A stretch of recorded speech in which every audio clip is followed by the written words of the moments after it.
Have you ever wondered what truly happens after we leave this world behind? Imagine, just for a moment, that death is not an end, but a quiet journey into rest.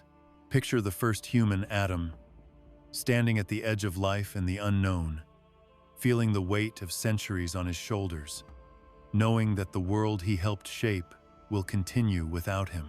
What did he see as he closed his eyes for the final time? Where did his soul go? And what mysteries awaited him beyond the veil of mortality? These questions are older than time itself, whispered across generations, and yet they remain unanswered for most of us. In a world where modern life rarely allows us to pause, where fear and uncertainty often accompany thoughts of mortality, it is comforting to remember that ancient traditions viewed death not as terror or punishment, but as a form of sleep. The Ethiopian Bible, preserved through centuries of devotion and careful copying, offers a unique window into this perspective.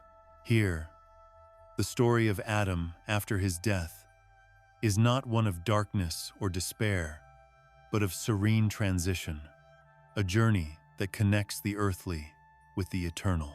Close your eyes for a moment and imagine Adam as the very first soul to experience death. For him, the end of life was not sudden.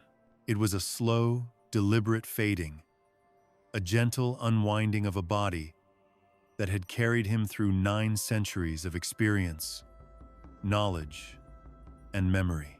The world outside moved on, rivers continued to flow, trees grew taller, civilizations began and vanished, yet Adam's soul embarked on a journey that few had witnessed. This story, held carefully within the pages of the Ethiopian Bible, carries echoes of that journey, whispers of what it means to leave behind one's body and move into a realm of waiting, reflection, and quiet preparation for what was to come. Perhaps you have felt the pull of questions like these yourself. What does it mean to leave the physical world behind? How do we prepare for the unknown? The ancient scribes of Ethiopia understood that these were not mere philosophical questions. They were experiences, encoded in the story of Adam, meant to guide the living toward a sense of peace, a surrender to the rhythm of existence. In their telling, death was not a cliff to fall from, but a soft mattress of clouds, a space where the soul could rest, breathe, and prepare for the continuity of life beyond sight. Imagine the night sky over Ethiopia, deep and unbroken, with stars stretching into eternity. It is in this silent vastness that the story of Adam's departure unfolds. Angels, unseen yet present, gather at the edges of time, ready to guide the first human soul into a new phase of existence. The pages of the Ethiopian Bible describe this passage not in dramatic upheaval, but as a soft unfolding, like dawn brushing over the hills after a long night. For Adam, death was a journey through quiet corridors of light, a movement guided by care and attention rather than fear and loss. What was it like for Adam to leave the world he knew so intimately, to leave the warmth of his family, the familiarity of the land, the echo of every step he had taken over centuries? The Ethiopian tradition paints these moments with tenderness.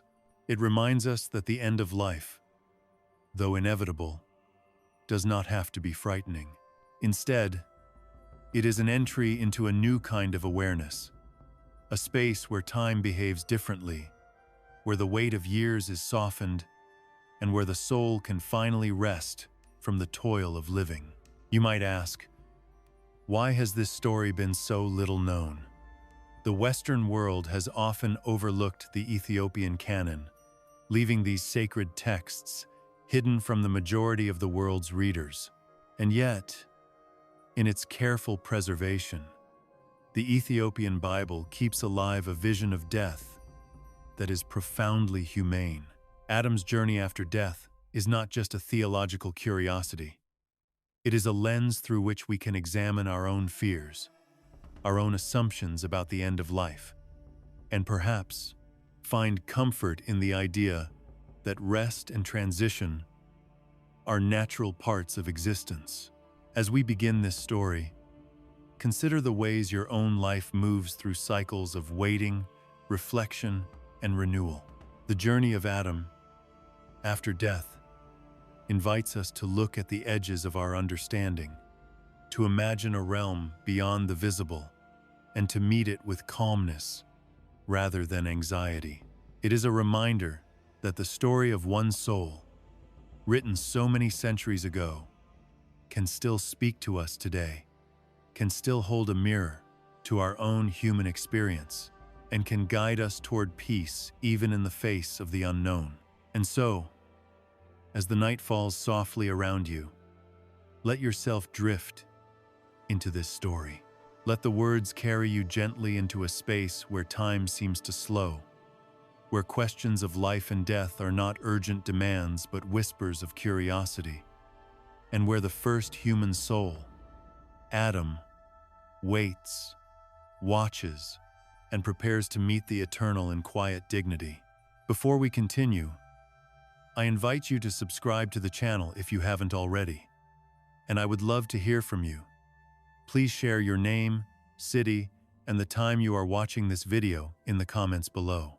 Let's take this journey together, softly, calmly, and with an open heart. Adam wandered through this quiet world that felt so completely his. Every step reminded him of something: his very first breath, that first rush of wind on his skin, the first sounds of life waking up all around him. He wasn't just some legend or distant story. He was real, flesh and bone, mind and heart, full of awareness. The first human to understand what it meant to choose, to live, to carry the weight of knowing. From the moment he opened his eyes in the garden, he didn't just get life, he got all the responsibility that came with it. He was the first to know joy and heartache, sometimes both tangled together. He'd stop sometimes, watching the light flicker through the leaves or water sliding over smooth stones, and for a second, he just let himself be. No need to do anything, just notice. Still, even when he tried to pause, he could feel the weight of it all, the pull of every living thing, the shadows at the edge of his thoughts, always pressing in. Every day in the garden brought something new to notice. Adam realized he could shape things or leave them alone, and everything he did mattered, even if only a little. Birds soared overhead, animals rustled through the brush, grass bent in the breeze, all of it part of some big, living web he was only starting to see. And as he understood more, the sense of responsibility grew, not like an order from above, but as something that just felt right. What he did sent ripples through the world. He started to spot the patterns, the way things grew and faded, the steady circles of sunlight and rain, the beginnings and endings that seemed to echo something deep inside him, something he didn't have a name for yet. Loneliness stuck with Adam, quiet, but always there. Even with all this life around him, he felt set apart, alone in how deeply he could think and wonder. No one else questioned or noticed things the way he did. He'd walk among the trees, listening to birds, to the wind, watching animals move with their own kind of wisdom.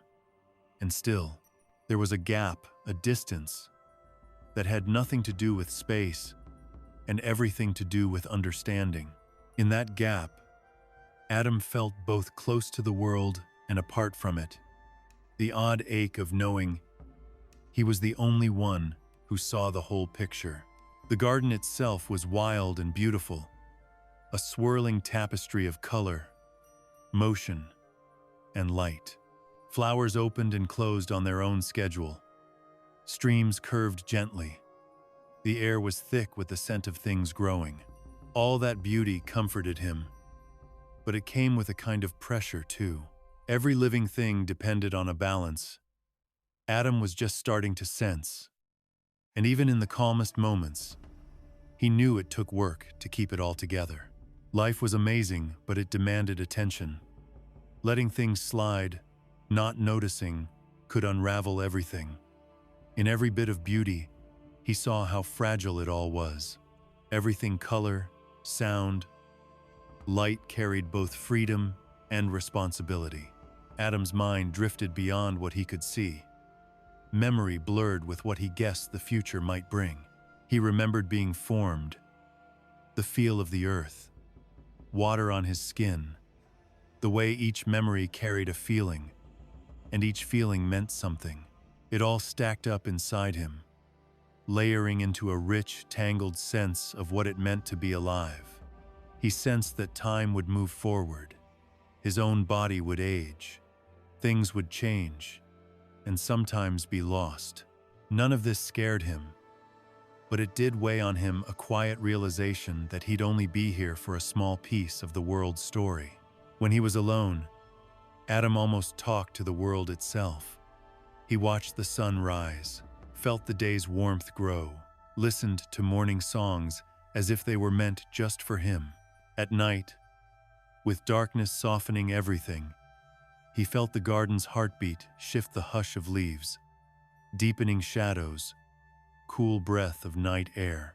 In those hours, he felt both tiny and huge. Just one life, but the only one who could see everything this way. He was here and gone, in a moment, but somehow, that mattered. He was meant to care for what he could reach, and to wonder about the rest. Adam's feelings tangled together: wonder, curiosity, a burst of joy, and just the faintest shadow of sadness. He found delight in the smallest things: the way bark felt rough under his hands, how fresh fruit tasted, the sound of water running and laughing over stones. But the more he saw, the more he noticed how fragile everything was. Nothing stayed beautiful forever. Things grew, then they faded. Light gave way to darkness, and every creature's song eventually fell silent.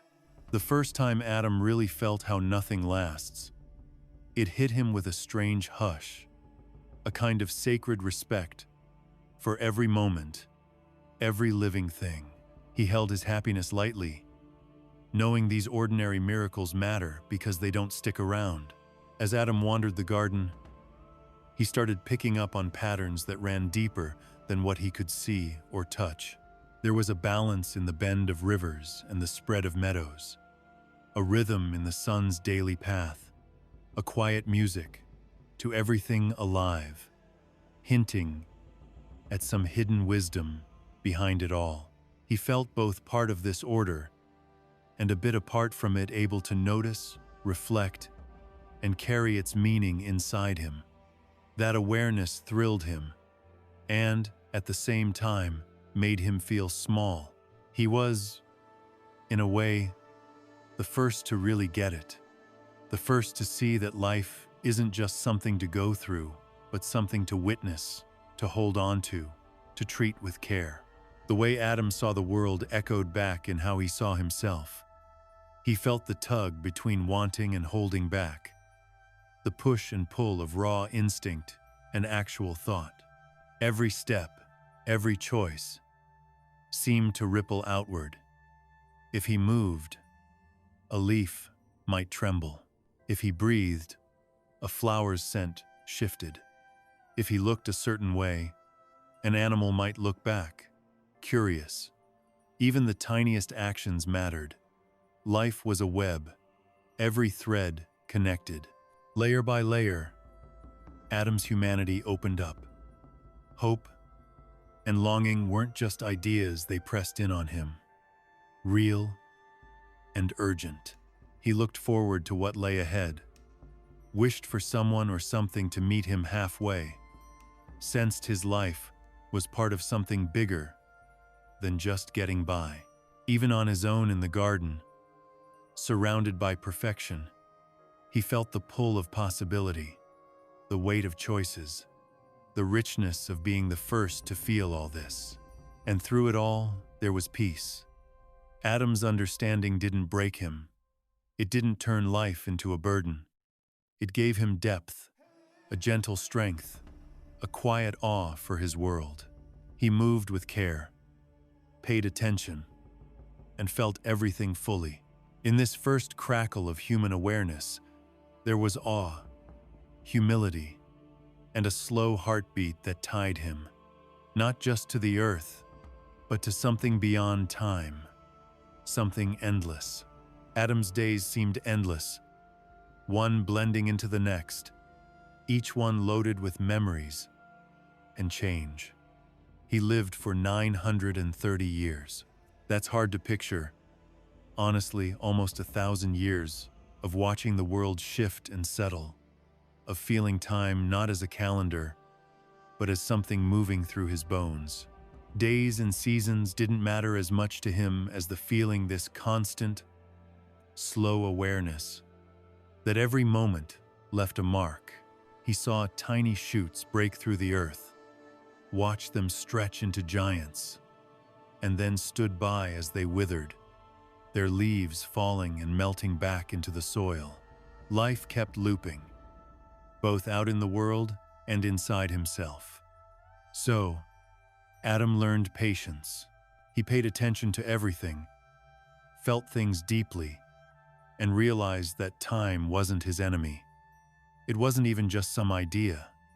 It was a companion, nudging and shaping him, quietly but insistently. People came and went all around him, whole generations. He watched his children take their first wobbly steps, heard them form their first words, and saw their curiosity flare up every morning. Every new child had a bit of him in them, like a faint echo of the first human breath. But each was completely their own person too. He watched them figure life out, sometimes stumbling, sometimes laughing, sometimes lost. He understood that mortality landed differently for them. They moved through the years in ways he couldn't control, only witness. As each generation grew up, grew old, and left, Adam felt both the sting of loss and a quiet pride. Life went on, sometimes past his reach, but he was still tied to it, feeling every new heartbeat as if it echoed in his own chest. For Adam, time wasn't just the clock ticking. It was a presence, a teacher, carving out lessons and leaving reminders that nothing lasts forever. He could feel history gathering around him, even before anyone wrote it down, before cities or kings or anything like that. He watched humanity bloom in gestures and choices, in the way people connected, and the way their actions rippled out further than anyone could see. With every century, Adam's roots in the world grew deeper. He was there in every present moment, but he also felt the pull of the future, knowing that even the smallest thing he did would keep echoing after he was gone. Of course, living that long wasn't all wonder. There was a loneliness that settled in, the kind you can't explain to anyone else. Watching so many lives begin and end, so many friends and family come and go, left Adam in a space that nobody else could really share. The happiness of seeing life keep going was always mixed with the ache of knowing it would slip away. He carried those memories carefully, didn't cling, just let them be part of him. Adam learned to move with the rhythm of everything coming and going. He stayed involved, but always knew he was set apart by time, living on while others faded. The garden that first sheltered him changed, too. Trees came and went, Rivers found new paths, animals wandered off or multiplied, and the land stretched out in ways he never expected. Adam walked through it all, quietly noticing that every stone, every gust of wind, every trickle of water meant something. Time showed him not just how the world morphed on the surface, but also how it shaped him inside, emotionally and spiritually. He started to see patterns everywhere, in children's laughter, in the way leaves broke down, in the regular rise and fall of everything around him. All of it felt like a mirror for his own long, winding life. Even Adam's body, which had lasted through so much, wasn't immune to time. His strength came and went, energy faded and returned, and sometimes his joints ached from all those years of walking the earth. Vulnerability crept in, reminding him that even the first human doesn't escape the rules of life. But that endurance came with a twist. His mind stayed clear, his awareness grew sharper, and he reflected more deeply as he aged. He could feel history pressing in, his family growing and changing, his legacy unfolding quietly. He held all of it with a kind of gentle respect, knowing that living so long was both a gift and something he had to carry carefully. Watching time slip by changed Adam. It taught him just how fragile everything is, and yet how some things keep flowing on, quietly connecting one life to the next. He saw kids grow up, adults grow old, and elders finally step beyond where anyone could follow. Every life was short, but there was this thread running through it all like a river you can't always see, but know is there, winding under everything. Adam started to notice how each joy, every heartbreak, even the quiet times spent lost in thought, all stitched themselves into the bigger story. After centuries, he could almost feel the pulse of the world itself. Time stopped being just a line marching forward. It became something alive, shaping the way he thought, felt, and just existed. He spent a lot of time thinking about the people he'd loved and lost. Family, friends, they never stayed forever, but the marks they left on him stuck around, as lasting as footprints after the tide pulls back. He watched how connections changed, how wisdom and quirks passed down the line, how a laugh or a stubborn streak could show up generations later. Even though he couldn't escape the sting of losing people, he found comfort knowing life kept echoing on, a living memory of his own first breath. Those 930 years didn't just stretch on, they filled up with moments, with seeing and caring and holding the world close. Time wasn't just some big abstract thing for Adam. It got personal. Every ordinary minute seemed to open up, layered with memory and meaning. He felt time slow in the hush before sunrise, then race in the busy rush of living, all while carrying the weight of everything he'd seen. Life wasn't just about big events, it was about being awake, noticing the way light moved through the leaves, the pause between breaths, the gentle hum of every life around him. He stopped measuring days by hours and started counting the little things that made them real. As the world turned and generations came and went, Adam felt himself sinking deeper into the rhythm of the earth. He paid attention to the way weather shifted, how animals wandered, how the seasons circled back around. Life moved in patterns, and he felt those patterns inside himself, steady as a heartbeat. His long years became less about simply lasting and more about being present, watching, learning, reaching out to the world in a quiet, steady way. Time wasn't just something outside of him anymore. He felt it with every step, every heartbeat, every peaceful moment in his garden. Through all of this, Adam kept a quiet humility. Living that long meant seeing humanity's first awkward steps, watching the old patterns break and new ones form, and realizing just how delicate and beautiful the whole dance of life could be. He learned that every person counts, every choice matters, and that simply noticing the world could shape it in ways no one else would see. Time, with all its twists and turns, became his companion, teaching him to wait, to care, and to pay attention to the hidden things that really make up the world. In the end, Adam's life was a kind of meditation on being present, on holding on opening his eyes a little wider every day. He saw that really living meant paying attention, feeling every moment, and never rushing past the quiet, sacred things. Generations slipped away, but in his mind, every life, every second, stayed sharp. 9 centuries didn't just tick by, they pressed their weight in memories, in caring, in seeing. Even the longest life, Adam realized, is just one thread in a huge tapestry, stretching out, quiet and steady, under the endless sky. It felt like the world itself paused around Adam, holding its breath, waiting for something it already knew was coming. He moved slower now, not dramatically, not like someone cut down by surprise, but with the quiet inevitability of autumn leaves settling onto the forest floor.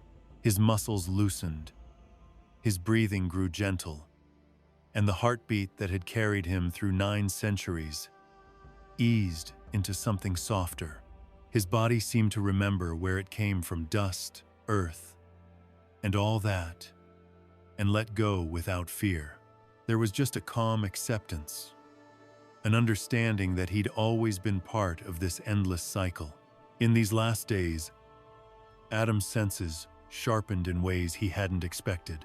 He started noticing little things: the warmth of sunlight on his aging skin, the moss's cool softness underfoot, the earthy smell after rain.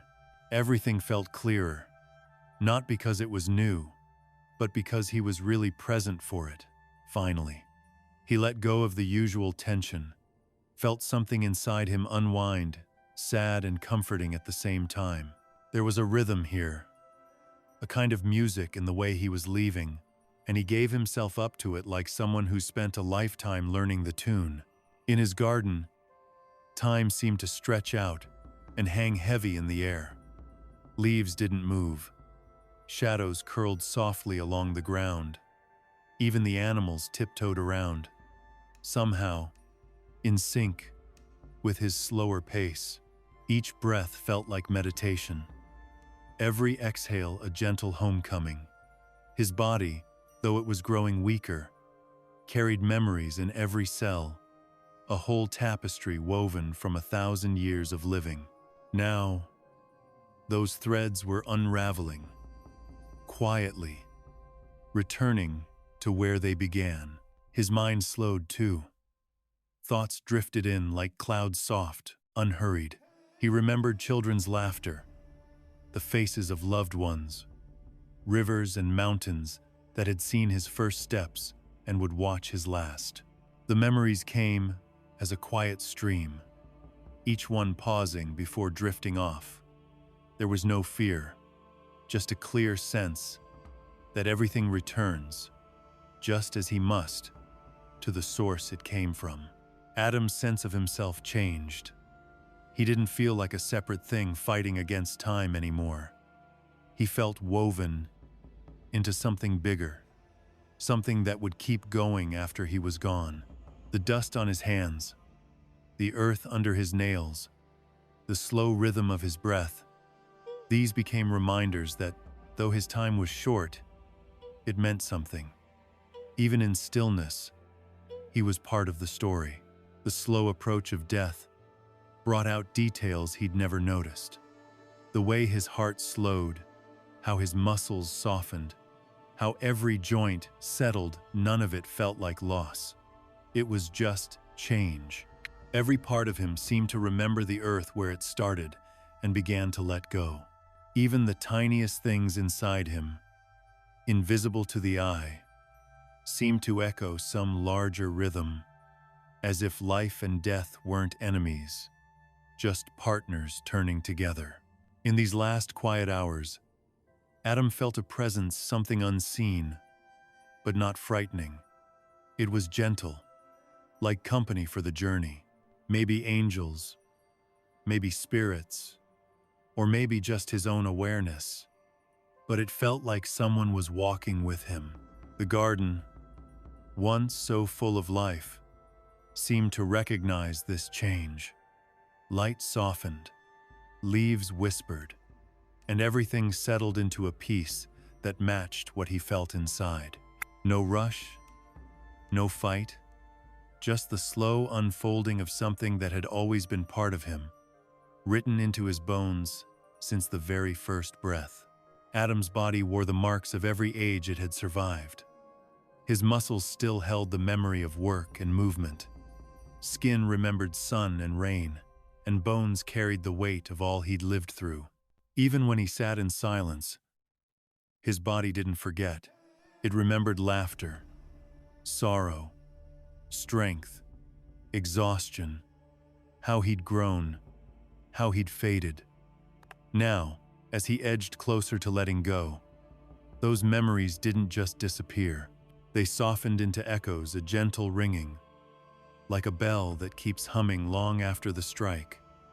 Death didn't wipe anything away. It was more like a gentle resonance, the fading afterglow of a life that mattered, a return to something essential, free from fear. He felt a rhythm in the world now, clearer than ever. The clouds drifted overhead, light shifted across the ground, day folded quietly into night. Everything seemed to move in sync with the calm settling inside him. Even as his body stilled, movement lingered quiet, invisible, but steady. The cycles that had always carried him kept going. Dust would remember him. Water would remember him. Trees, stones, and air, each one would hold some piece of him, so he was never really gone. The quiet brought a kind of understanding, too. Adam saw how simple life really was. It wasn't about how long he'd lived or what he'd achieved. It was about paying attention, about being present, about the small ways he'd touched the world. Every breath said, "I'm here." Every heartbeat tied him to everything else. Each moment was a chance to just be fully, gently alive. As his body loosened its grip, his thoughts grew calm, welcoming the stillness like an old friend. Even his senses spoke to him in their own way. The coolness on his skin, the weight of the earth beneath him, the far-off hum of sound, each one told him that things kept going. The dust that once shaped his body waited to take him back, and he felt that cycle, not as loss, but as something complete. Every part of him, every fiber, every pulse, every memory got its moment, and then he let it go. The garden seemed to draw closer as Adam quieted. Flowers turned toward the light, leaves trembled in the breeze, and the soil below seemed to cradle him, recognizing a life quietly lived. There was no rush, no show, no fanfare, just the gentle rhythm of being folding back into being, a soft reminder that everything comes from the same place and returns there in the end. As the end neared, Adam's sense of time stretched out. He didn't feel the centuries as a weight, but as a presence that shaped and refined him, bringing him here to this gentle release. 930 years had given him knowledge and experience, but also acceptance. He saw that his body wasn't for action anymore. It was a vessel for memories, proof he'd lived, and its return to dust felt right, even necessary. Every part of him seemed to whisper along with the world. Breath, heartbeat, muscle, and bone, all settled into the same stillness as the garden, the sky, the earth. Even the faint touch of sun or the sweep of shadow seemed to nod at the change, weaving a soft song of letting go. When death arrived, it didn't tear anything apart. It unfolded quietly. A return to what was always there. A surrender, free of fear or regret. The garden was quiet, almost holding its breath, as Adam lay there still.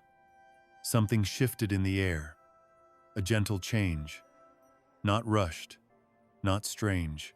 If you listen to old Ethiopian stories, this is when angels would show up, not to scare anyone or lay down the law, but just to be there. They come as quiet guardians, watching and guiding, offering a kind of presence that feels soft but steady. Their light is warm, never harsh, and it somehow eases the heaviness most people feel when they start thinking about death. Adam noticed them, but he didn't feel afraid. Nothing in their glow, their soft footsteps, or the way they moved said anything about judgment. If anything, the whole place felt settled, like everything had its place, like there was mercy woven through the air. The angels looked almost like morning itself, bright, but not blinding, wrapped in robes that shimmered like early mist. When they moved, there was no sound, just a flicker of light that drifted across the garden. They blended in with the colors of dawn and seemed to move in time with the earth, the streams, the breeze, even the sighing of the leaves. Every movement they made felt careful, like they were shaping the space around Adam, smoothing his way forward. Their silence wasn't empty. Either it was full, heavy with meaning, with attention and respect for someone who'd seen so many years go by. Adam felt them before he really saw them. It was like a quiet awareness, a sense that grew as they drew close. There was no fear in their eyes, if you could even call them eyes. Just a glow that said, "We see you." They didn't bark orders or ask questions. They just watched him with a gentle steadiness, and somehow, that was enough. Even the garden itself seemed to settle. Leaves drooped a bit, the water slowed, and the air grew still, like even nature knew this was a sacred moment that shouldn't be rushed. Ethiopian tradition, passed down from voice to voice, always said angels aren't there to condemn or frighten at the end. They arrive calm, quietly strong. They don't care about what's right or wrong, about weighing up every choice. They're there to honor a life, to watch, to guide a soul with the same care you'd give a small, flickering flame. For Adam, you could feel this in the air. The garden glowed, shadows and light playing over memories, over the long thread of his life. The angels moved simply, but with a kind of grace that caught your eye. Every step was measured, as if the garden's own rhythm guided them. One would shift, and light would ripple out, gentle and soft, the way water circles out from a stone. Even as Adam's mind faded, he could sense them like a current, never pushing, just there, moving with him. Their presence made the moment flow, not abrupt or forced, but natural, the way life quietly loops back to its source. No one spoke. Still, something passed between them, a gentle understanding that didn't need words. The angels seemed to breathe in time with Adam, matching the slow rise and fall of his chest. You could almost feel it, a quiet vibration, a pulse of empathy that needed no language. It was as if the garden, the ground, the air, and the stream all agreed on the angel's purpose. Honor him, guide him, keep the moment calm and clear of fear. Adam felt them close, steady and reassuring. And in that warmth, he found the peace to let go. Light felt different around these beings. It wasn't harsh, not blinding. Instead, it glowed softly, smoothing out the sharp edges of everything it touched. Even the shadows weren't really dark, just gentle and full of care, like they were drawn in to highlight the beauty and quiet order of the place. Even as Adam's awareness of his own body faded, he could tell this light wasn't just about seeing. It was a presence, something warm and watchful, quietly blessing the garden as it moved across leaves, stone, and soil, reminding him that everything here was connected, that this moment mattered. The angels, at least as Adam remembered from Ethiopian teaching, did more than just watch. They stood guard in the in-between, making sure the soul's journey wasn't sudden or lonely. With Adam, their watch was gentle, never distant or distracted. They noticed every small thing, how his breathing changed, how his limbs grew still. There was no fear of messing up, no anxiety about judgment, just quiet, careful attention from beings whose whole purpose was to guide, but never push, to help, but never take over. That was their mercy, not to step in unless truly needed, but to be present, to witness, and to honor the moment. In these depths, Adam started to sense something bigger than what he could see or hear. He picked up on the energy of the angels, a feeling that reached right into his soul, beyond words. It felt like being seen and honored, like he wasn't alone at the end. Death didn't feel like falling into nothingness. It felt like slipping back into something that had always held him close. Light, silence, and presence wove together into a comfort that was deeply human, but touched by something more. The garden responded to their arrival in quiet ways. Flowers leaned toward their light. Streams slowed down. Leaves rustled softly, almost like a song for the moment.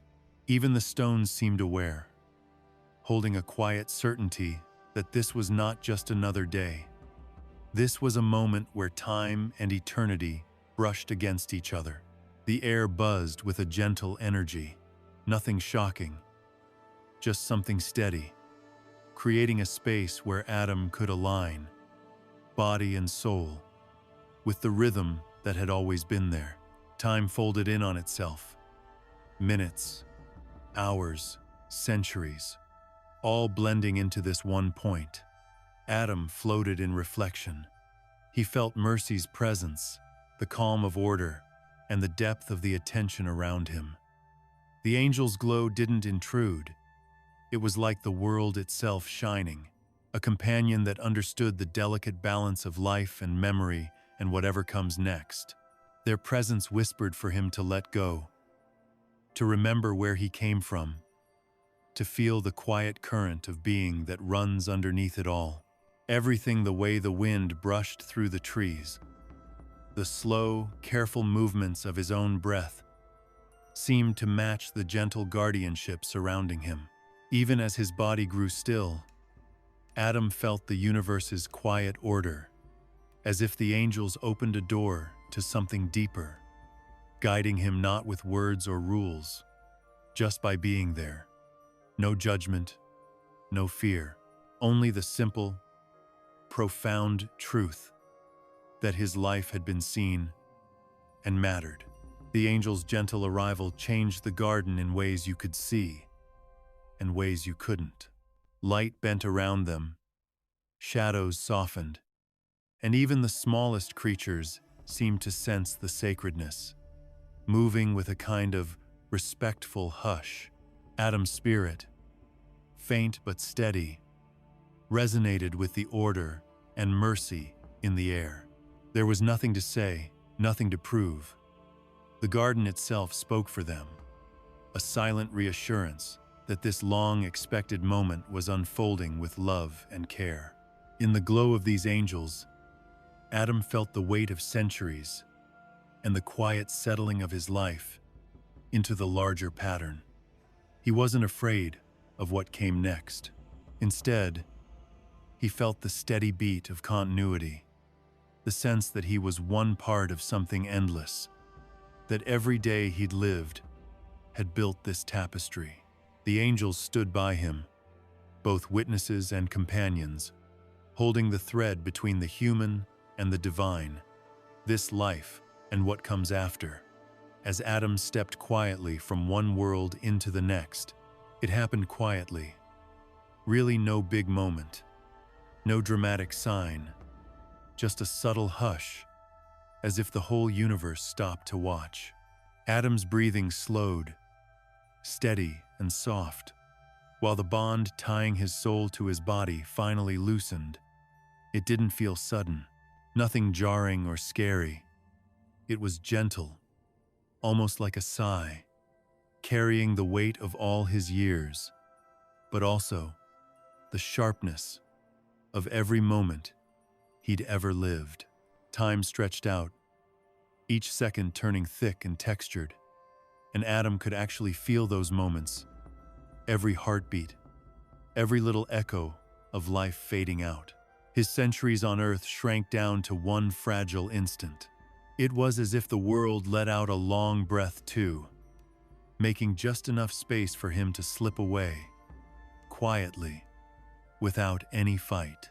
He still felt aware, but everything shifted. Before, his mind stuck close to the old rhythms of his worn body. Now he felt light, drifting, like he'd caught a current that was always there but just out of reach. There was no pain, no aching sense of loss, just this calm understanding. His soul wasn't trapped by flesh anymore. People in Ethiopia call this his first real sleep, a letting go, a gentle break from the limits of being alive, a step into something that felt bigger than time or form. Free at last, his soul could finally stretch into a kind of existence that was both airy and deeply real, huge, but somehow familiar.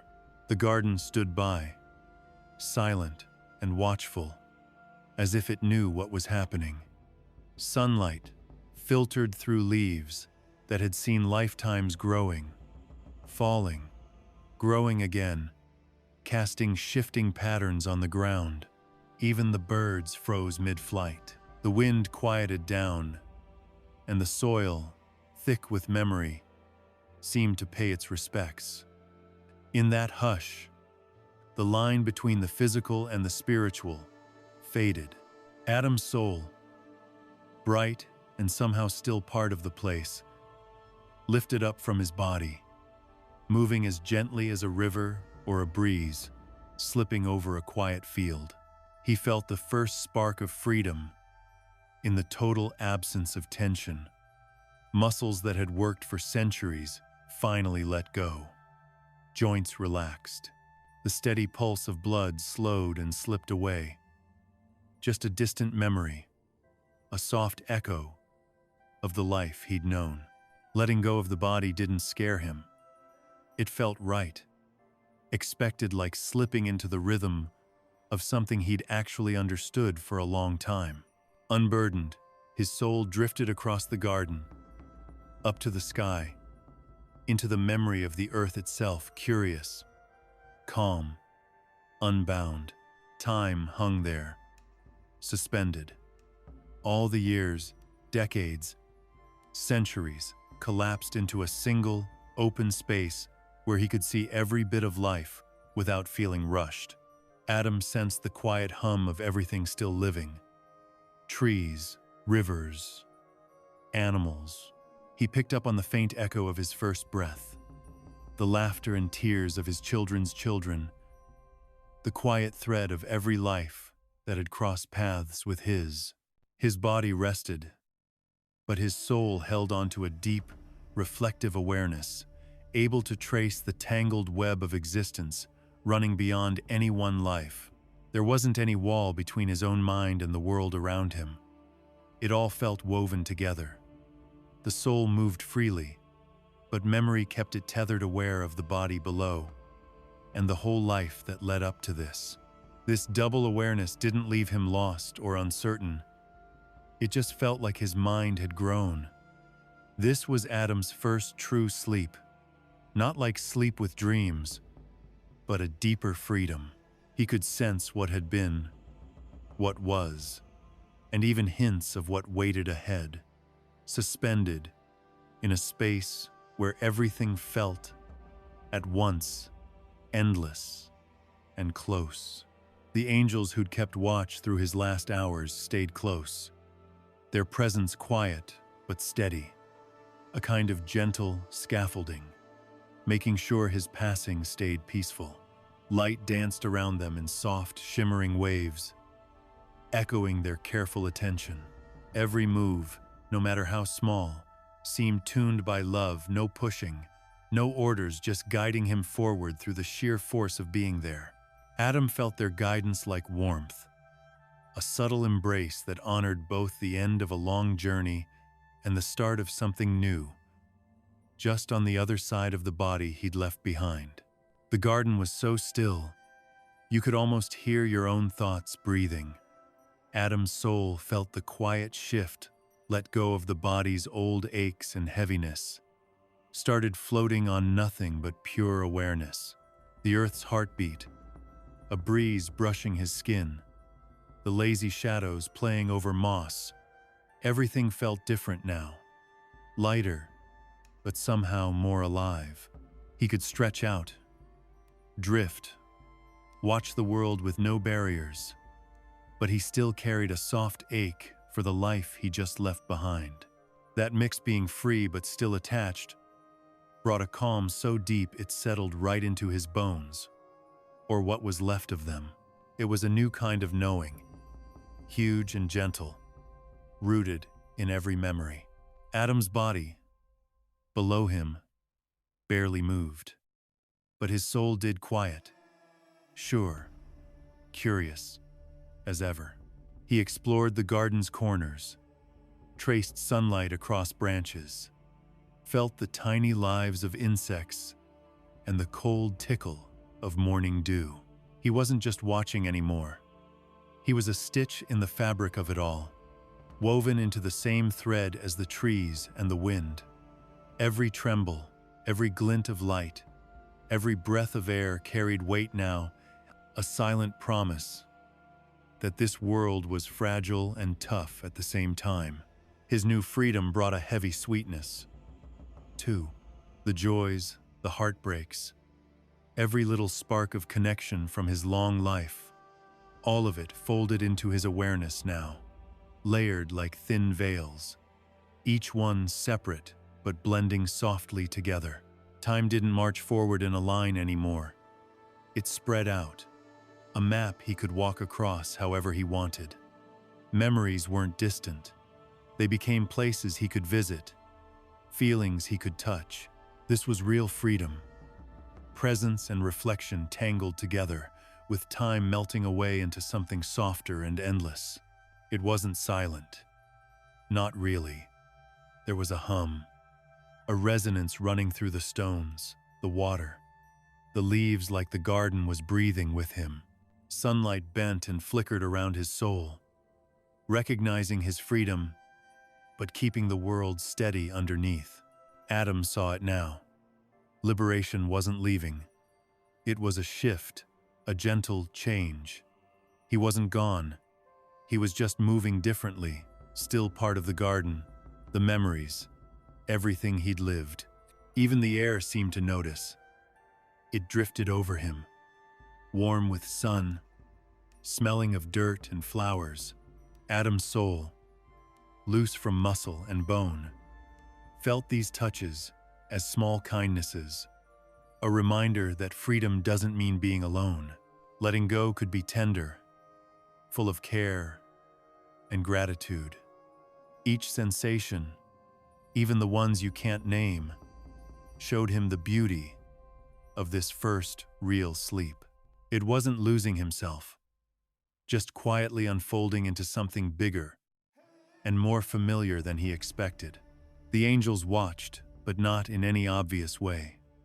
Their presence was a soft light, a subtle energy, nothing pushy. They didn't rush him or get in the way.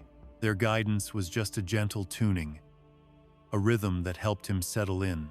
Adam's awareness floated, safe and easy, framed by something luminous and kind.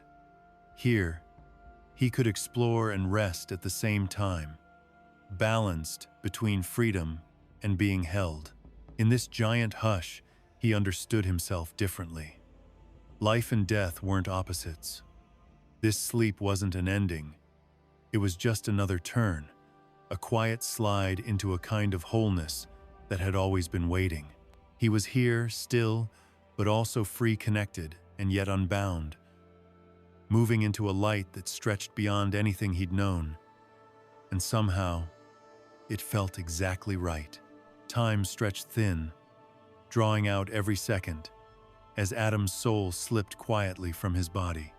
He was held, almost weightless, by beings so graceful, they seemed to move beyond what mortal eyes could ever catch. The angels didn't rush or startle. They simply carried him through a place where there was no hurry, no noise, and not even a flicker of fear. Nothing announced the moment. Not a gust of wind, not a burst of light. It was just this gentle drifting, right on the edge of everything he'd ever known, between the world he was leaving and whatever waited ahead. Even time lost its grip. Minutes and hours, melting into something soft and endless. Light itself seemed to flow around them, bending gently over the sleeping garden below. Shadows moved too, stretching and folding to match the angels' easy pace. The whole garden quiet. Watching recognized something holy was happening. Leaves brushed together as if in greeting.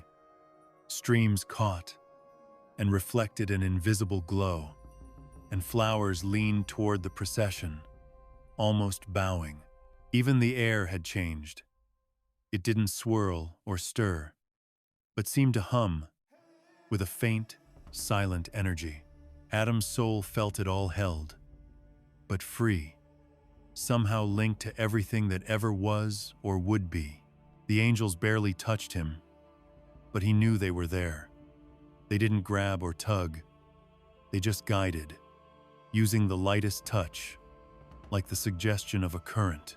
Adam didn't fight it, didn't feel anxious, just a deep sense of rightness, as if all of him, even without his body, recognized the rhythm and trusted these invisible hands. He floated, carried by a river of light that had always been there, steady and quiet, leading him deeper into this silent place. There was no rush. Why hurry? His soul, finally unburdened, could pause and notice everything, even as it moved forward. Without the body's usual noise and demands, Adam's senses felt sharper, each wing's flutter, each leaf's tiny shiver. Every shift of light and shadow leapt out, as if the universe itself slowed down, making sure this passage was as gentle as possible. Time didn't just hold him, it softened around him, letting every feeling, memory, and trace of breath settle in. As the journey continued, Adam noticed the strange balance between moving and staying. He drifted, but never felt lost. He saw the garden, the trees, the winding paths, the earth itself bathed in shifting light that seemed to trace his every step. The shadows came along too, stretching and softening, matching the light that wrapped him and the angels. It was a quiet harmony. Even in motion, everything felt peaceful, steady, and right. No sound broke the silence. No wings beat, no feet touched the ground, no voice spoke a word. But the quiet wasn't empty.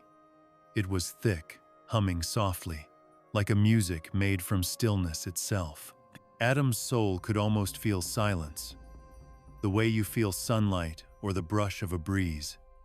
Every second was drenched in calm, every moment packed with detail. No rush, no demands, only presence.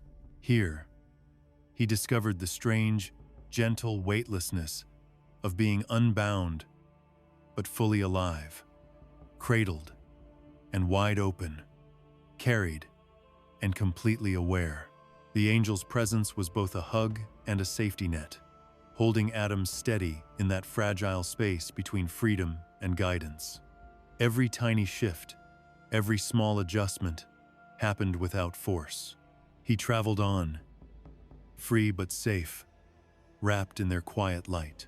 Adam felt their care as a gentle pressure, a glowing certainty that this journey mattered, that it was both ordinary and holy, a passage through a place where only light, shadow, and stillness marked the way.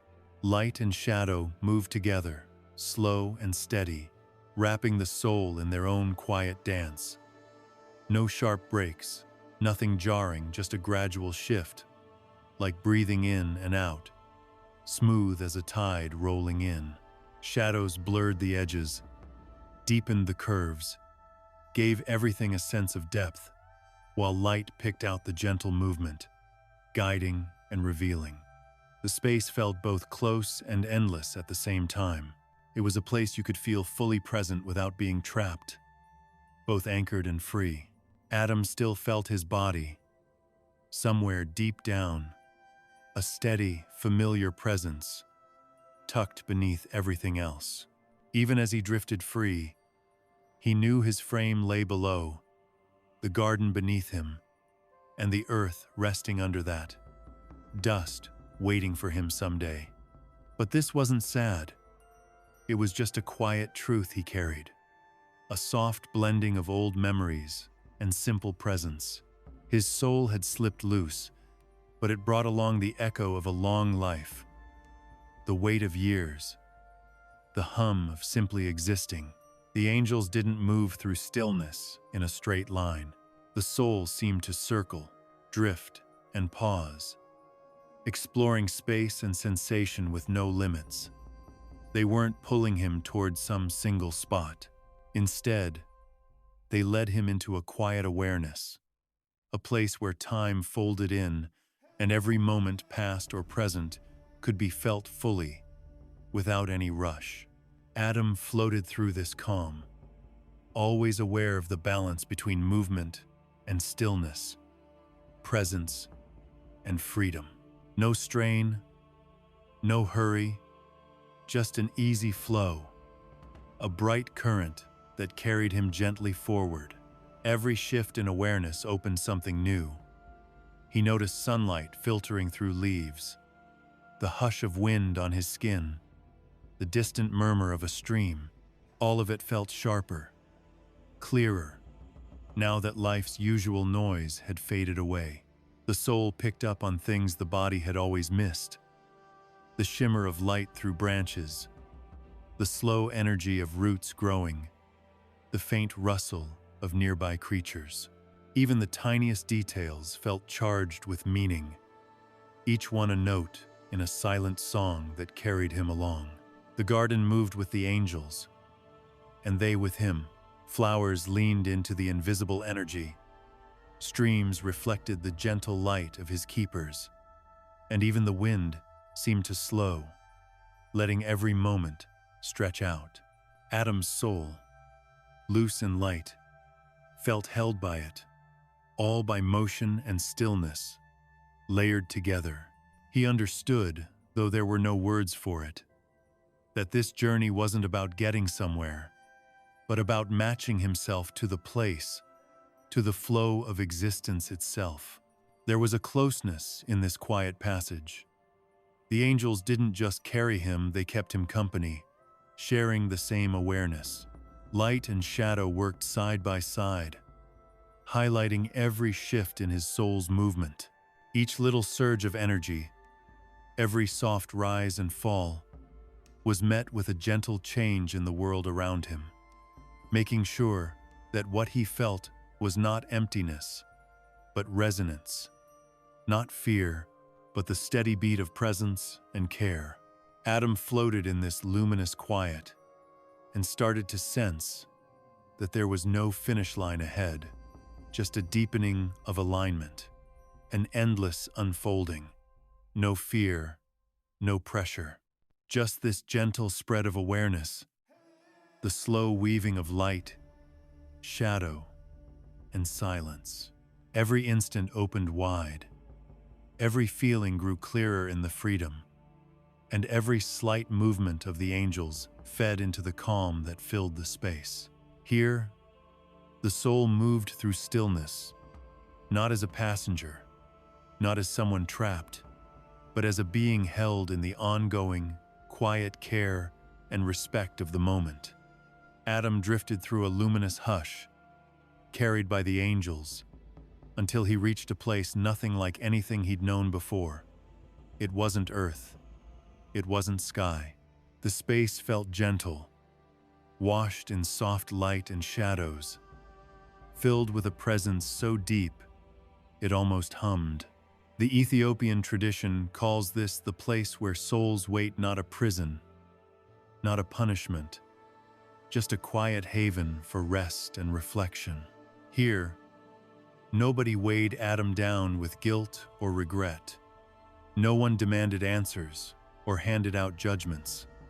Instead, he found a pause, almost sacred, between what had ended and what was still to come. Right away, Adam felt lighter. The centuries of sorrow, the ache of loss, and all the wear and tear of living faded not because he ignored them, but because this place let him see them with gentle honesty. He realized this realm was made for resting the soul, for being present without distraction, for feeling the undercurrents of existence without flesh or time getting in the way. The air didn't exactly have substance, but it had a kind of texture, a soft resonance that matched his own being. Every thought, every memory, every flicker of awareness found an answer here, just a quiet nod from the space itself, as if it understood the tangled story of his life. Forget all those old stories of fire and darkness. There was nothing here meant to scare or punish. The light wasn't harsh. It wrapped around him like sunlight drifting through fog, warm and gentle on the skin. Shadows moved too, but not in a threatening way. They danced, weaving through the glow, giving everything a sense of depth and balance. Adam could feel other souls nearby, not crowding, just sharing the same calm. They were fellow travelers, not strangers. Together, they created a feeling that was peaceful, not lonely, aware, not restless. This waiting, in the Ethiopian view, isn't idle. Souls don't just sit around, lost or bored. They rest, but it's a kind of attentive rest, a careful gathering of themselves for whatever comes next. Adam felt this slow readiness growing inside him, a calm that wasn't nervous or impatient. He could look back on his life, reflect on what mattered, and at the same time, stay open to whatever lay ahead. Time as he knew it just stopped mattering. No ticking clocks, no pressure. Each moment stretched out, deep and full, heavy with meaning. He noticed the light and shadows shifting, responding to the souls moving through the space, to their moods, their attention, the push and pull of awareness. The place was alive, but never noisy or demanding. Adam could drift or focus, float or settle, always aware of the space around him. There was no rush, no longing, just the chance to exist, to see himself against the world he'd left and the future he was heading toward. The experience felt steady and kind, more like an open invitation to peace than a demand to do anything. The angels stayed nearby, subtle and bright, but they didn't lay down rules or bark orders. They watched over things with a calm presence, making sure the shift from life to waiting was smooth and gentle. Adam sensed them as a warmth at the edge of his mind, never pushy, always respectful of his freedom as he explored this new state. Their guidance was there, but never in the way. Their companionship felt gentle, constant, and quietly reassuring. As time stretched, Adam started to sense how light, shadows, and souls all moved together here. The other souls drifted slowly, their forms soft and quiet, but unmistakably there. No one filled the place with noise or hurry. Everything just breathed in a gentle rhythm. The faint glow around each soul blended into the larger light, creating a calm mosaic that was both shared and unique to each being. Adam found beauty in this togetherness, in how every soul kept its own note while adding to the greater harmony. It was a lesson waiting doesn't have to be empty. Stillness can sharpen your awareness. Even in the in-between, peace is right there, waiting to be found. What really stood out was how Adam felt no fear, not even a trace of it. No nerves, no dread, no urge to run or hide. He didn't worry about punishment or judgment or anything waiting to catch up with him. Instead, there was this gentle calm that just settled into him. It went deeper than the everyday sense of peace, like a rest that floated above all the old worries of being alive. Stillness washed over him, inviting him to look back, remember, even look forward with a quiet sort of hope. In this place, he could finally just be nothing tugging at him, every bit of himself clear and open, every little echo of the life he'd lived right there for him to notice. Moving around wasn't required. You could drift if you wanted, or just hang still and pay attention to whatever rose up inside. Adam felt both. Sometimes he'd glide smoothly through the space, getting a sense of how wide and open it was. Other times, he just paused, turned inward, scanning his memories, tracing the shapes of his old life, feeling the faint ripples of the world he'd left. Nobody had to teach him this balance between moving and resting. Somehow, every soul just knew how to find its own rhythm here. Light and shadow played across everything, and neither tried to take over. They shifted together, almost like they were alive, moving in step with the souls who wandered through. Light picked out the shape of Adam's spirit as he drifted, giving him a soft glow, like he was finally free of the heaviness of a body. Shadows blurred the edges, adding depth and softness without ever pushing in. The whole place seemed to breathe in its own quiet way, gently reflecting the souls inside it, never judging, never interrupting, and never, ever frightening. Adam felt that balance. He understood, almost without thinking, that this was the same kind of equilibrium that life itself was always reaching for. Here, in this gentle pause, Adam could look back on his life with a kind of clarity he'd never known. Memories weren't scattered or incomplete, they came whole. Like finished tapestries he could run his hands across. He felt the emotions tied to each moment, remembered the connections, saw the lessons stitched into every joy and every bit of pain. And yet, there was no regret, no urge to redo or undo, no guilt weighing him down. This place let him see that everything good or bad had its place in the story. Reflection became something soft and meditative, not a harsh reckoning. He could really know himself here and rest easy in the gentle light that wrapped around him. Patience filled the air. Adam felt himself opening up, realizing that this waiting wasn't a trap, but a kind of preparation. He could float, observe, drift, or just exist, and it all felt right. The angels, always close, never intrusive, seemed to move with him, The space itself honored his uniqueness, but also kept him connected to something bigger.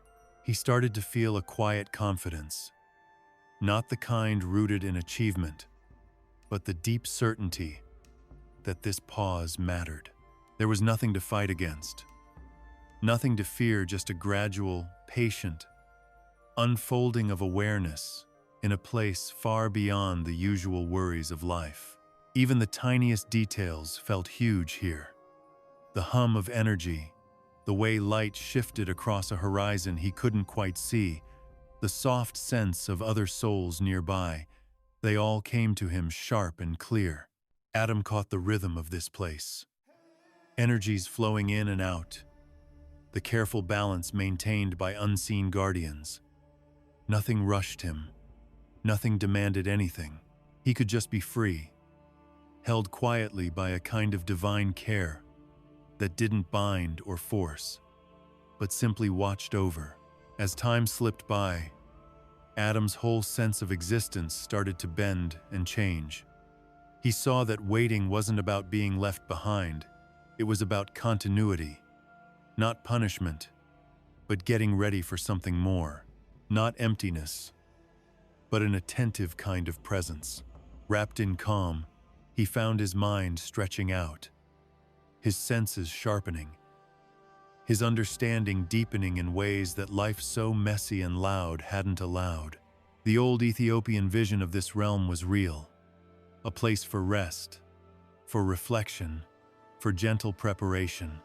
Souls were cared for here, their lives recognized, their burdens lifted, and in all of it, there was not a drop of fear or judgment, just peace, and the quiet invitation to go deeper. Adam's sense of awareness grew wider. He realized he wasn't alone in this quiet stretch of existence. All around him, souls rested in peaceful silence. Their forms glowed, soft but unmistakable, each one distinct, but somehow part of the same calm. Nothing about this togetherness felt forced. They just fit individual, but joined by something deeper. The souls floated at their own pace, moving with the slow, steady rhythm of the space, as if time itself had learned how to wait. This wasn't some lonely trial or a silent watch. No, it was a shared moment, a kind of gathering for those like Adam, who'd stepped beyond the limits of ordinary life. He started to pick up on the little differences between the souls. Some seemed to shine with memories of joy, their light tracing moments from the lives they'd lived. Others felt darker, not with sorrow, but with a kind of deep reflection, the weight and wisdom of struggle and victory both. Adam just knew these variations belonged here, part of the deal. Every soul brought its own story, but together they found a gentle balance. The whole scene felt like a tapestry, soft lights, gentle shadows, each thread unique, but all woven into a quiet mosaic that honored both the individual and the group. This place was still in a way that almost felt physical. The air seemed to slow down, making space for all these freed spirits. Adam noticed there was no push and shove, no rush, no tension at all. Souls drifted sometimes close, sometimes apart, but always with respect. Even side by side, each one stayed true to itself. There was comfort in that. What once looked like passive waiting actually revealed itself as something more, a careful dance, a way to be present and aware, together and separate all at once. The angels kept watch, gentle and unobtrusive. They moved through the space, weaving soft trails of light, making sure every soul stayed light and calm, in step with the subtle flow of the place. Adam felt their presence as a quiet reassurance, a promise that he mattered as much as anyone here. No one tried to outdo the others. There was no ranking, no competition, just an easy acceptance, a simple acknowledgement that every life, every journey was worth something. As he drifted, Adam began to sense the quiet ways souls connected. No words passed between them, but the nearness of another soul brought a gentle echo, shared understanding, laughter remembered, even the trace of old tears. These feelings didn't intrude. They just moved through him, part of the space itself, adding to the sense of shared waiting without taking anything away from who he was. It was a quiet exchange, a subtle weaving of lives that kept touching each other in soft, invisible ways. Light and shadow worked together to shape what Adam saw. Each soul glowed with something of its past, the life it had lived, the things it had carried, what it had become. Shadows softened the outlines, giving depth without dividing, and the light brought everything into focus without overwhelming. This back and forth made the place feel unified, the rhythm letting Adam sense not just himself, but the whole calm presence all around him. Every shift, every tiny movement played out in the light, a reminder of how closely these souls were linked. And as Adam settled into the stillness, he noticed how it changed what he felt. The gentle pulse of other souls seemed to move through the space, mixing with his own awareness. The place didn't isolate him, it brought out a shared sense of calm. Each soul stood on its own but added to a steady hum, a warmth that filled the quiet with presence, and a silent nod to all the lives that had come and gone. In this strange pause, Adam found himself understanding connection in a whole new way. In life, relationships always seemed fragile, held together by time, distance, or just dumb luck. But here, none of that mattered. He could feel another soul nearby instantly, not with words or gestures, but as a quiet nudge in his awareness. It was like a web, everyone linked, everyone feeling the same hush of shared experience. He could sense all those lives, their happiness, heartbreak, questions, regrets, all of it held together in a kind of silent balance. Nobody needed to explain anything. There wasn't any pressure to be seen or recognized. Every soul just existed, side by side, in a calm, attentive stillness. The angels were still around, guiding in their own gentle way. They didn't interfere or make themselves the center of attention. Instead, they kept everything flowing, smoothing out energy, shifting the light and shadow just enough, making sure the peace wasn't broken. Adam felt their care like a soft hand on his shoulder, always there, but never pushing. Even though everyone shared this place, each soul still had its own space and freedom. The waiting place didn't demand anything. It simply offered support, a kind of steady presence that never intruded, a haven for anyone who needed to think, rest, or just be. The longer Adam stayed, the more he picked up on the subtleties. The tiniest movement, a flicker of light, a faint pulse of energy from someone close by, rippled through the calm and touched everyone else. Nobody tried to influence anything. It just happened, like breathing together without thinking about it. That gentle exchange brought him comfort. He realized that even here, in this pause, everyone was still connected. A wordless, quiet acknowledgement that they all belonged to something bigger than themselves. Memories drifted through too. Sometimes, Adam would sense the echo of another life, brushing up against his own. Those memories didn't take over or fade his out. They just added another thread to the fabric of his awareness. It was soft, never invasive. It made everything feel even more unified. A reminder that nobody's story disappeared, even here. He could feel the subtle buzz of connection, the echo of other journeys, and the quiet truth that none of them were ever truly alone, not in life, not in death. Adam also started noticing the way each soul's presence reflected who they were. Some radiated warmth and light, proof of lives filled with kindness or curiosity. Others felt quieter, marked by introspection or quiet strength. But everyone mattered, and nobody was left out or diminished. This place honored every story, every journey, every presence. Together, they created a peace that felt complete. Time worked differently here. It wasn't ticking away, and there wasn't any rush. Everything just existed. You could revisit old moments, linger in them, or simply watch things unfold. The waiting had its own rhythm, unhurried but steady. It gave Adam space to think and notice things he'd always missed before. Solitude didn't feel empty here. It felt open, like an invitation to connect or simply rest in the presence of others. Even the smallest sensations meant something. The soft hum of energy from a soul nearby, the shimmer of light across the space, even the way shadows moved, all of it felt important, but never demanding.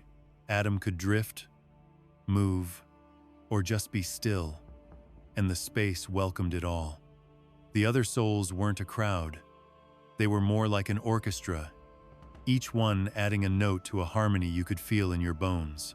In the end, Adam realized the waiting place wasn't lonely, and it wasn't just a void. It was alive, a sanctuary, a gentle place for reflection and shared presence. Souls stayed together, but kept their own shape. Angels guided, without ever forcing. Light and shadow slipped around each other, always balancing connection with individuality. And Adam finally understood.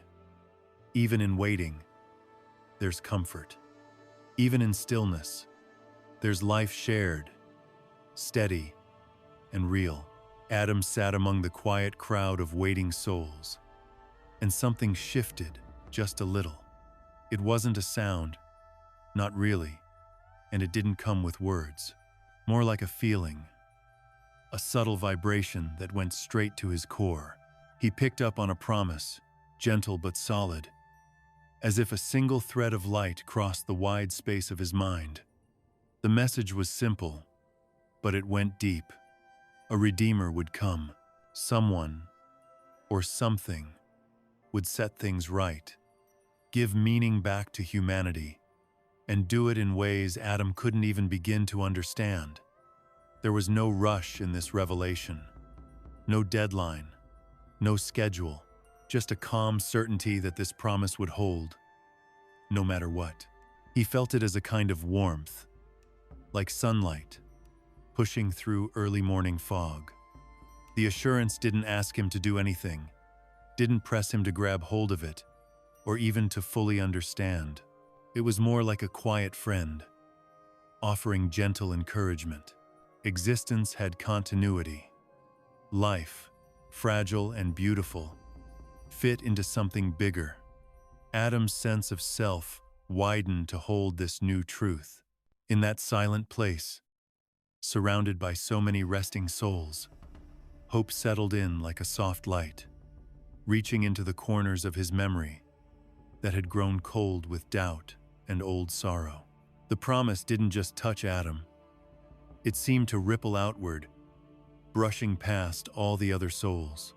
Each one still stood on their own, but Adam felt a shared sense, like everyone recognized, in their own way, that something lasting stretched ahead.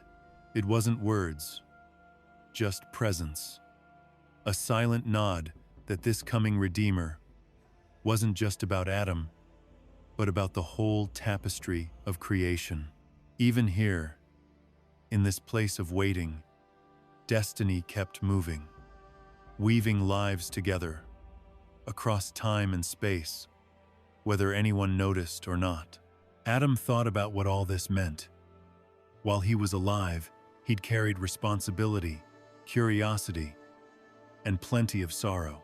Now, in this quiet waiting, Those old burdens had softened, faded into gentle recollections. The whispered promise layered something new over everything. It didn't command him. It didn't feel heavy.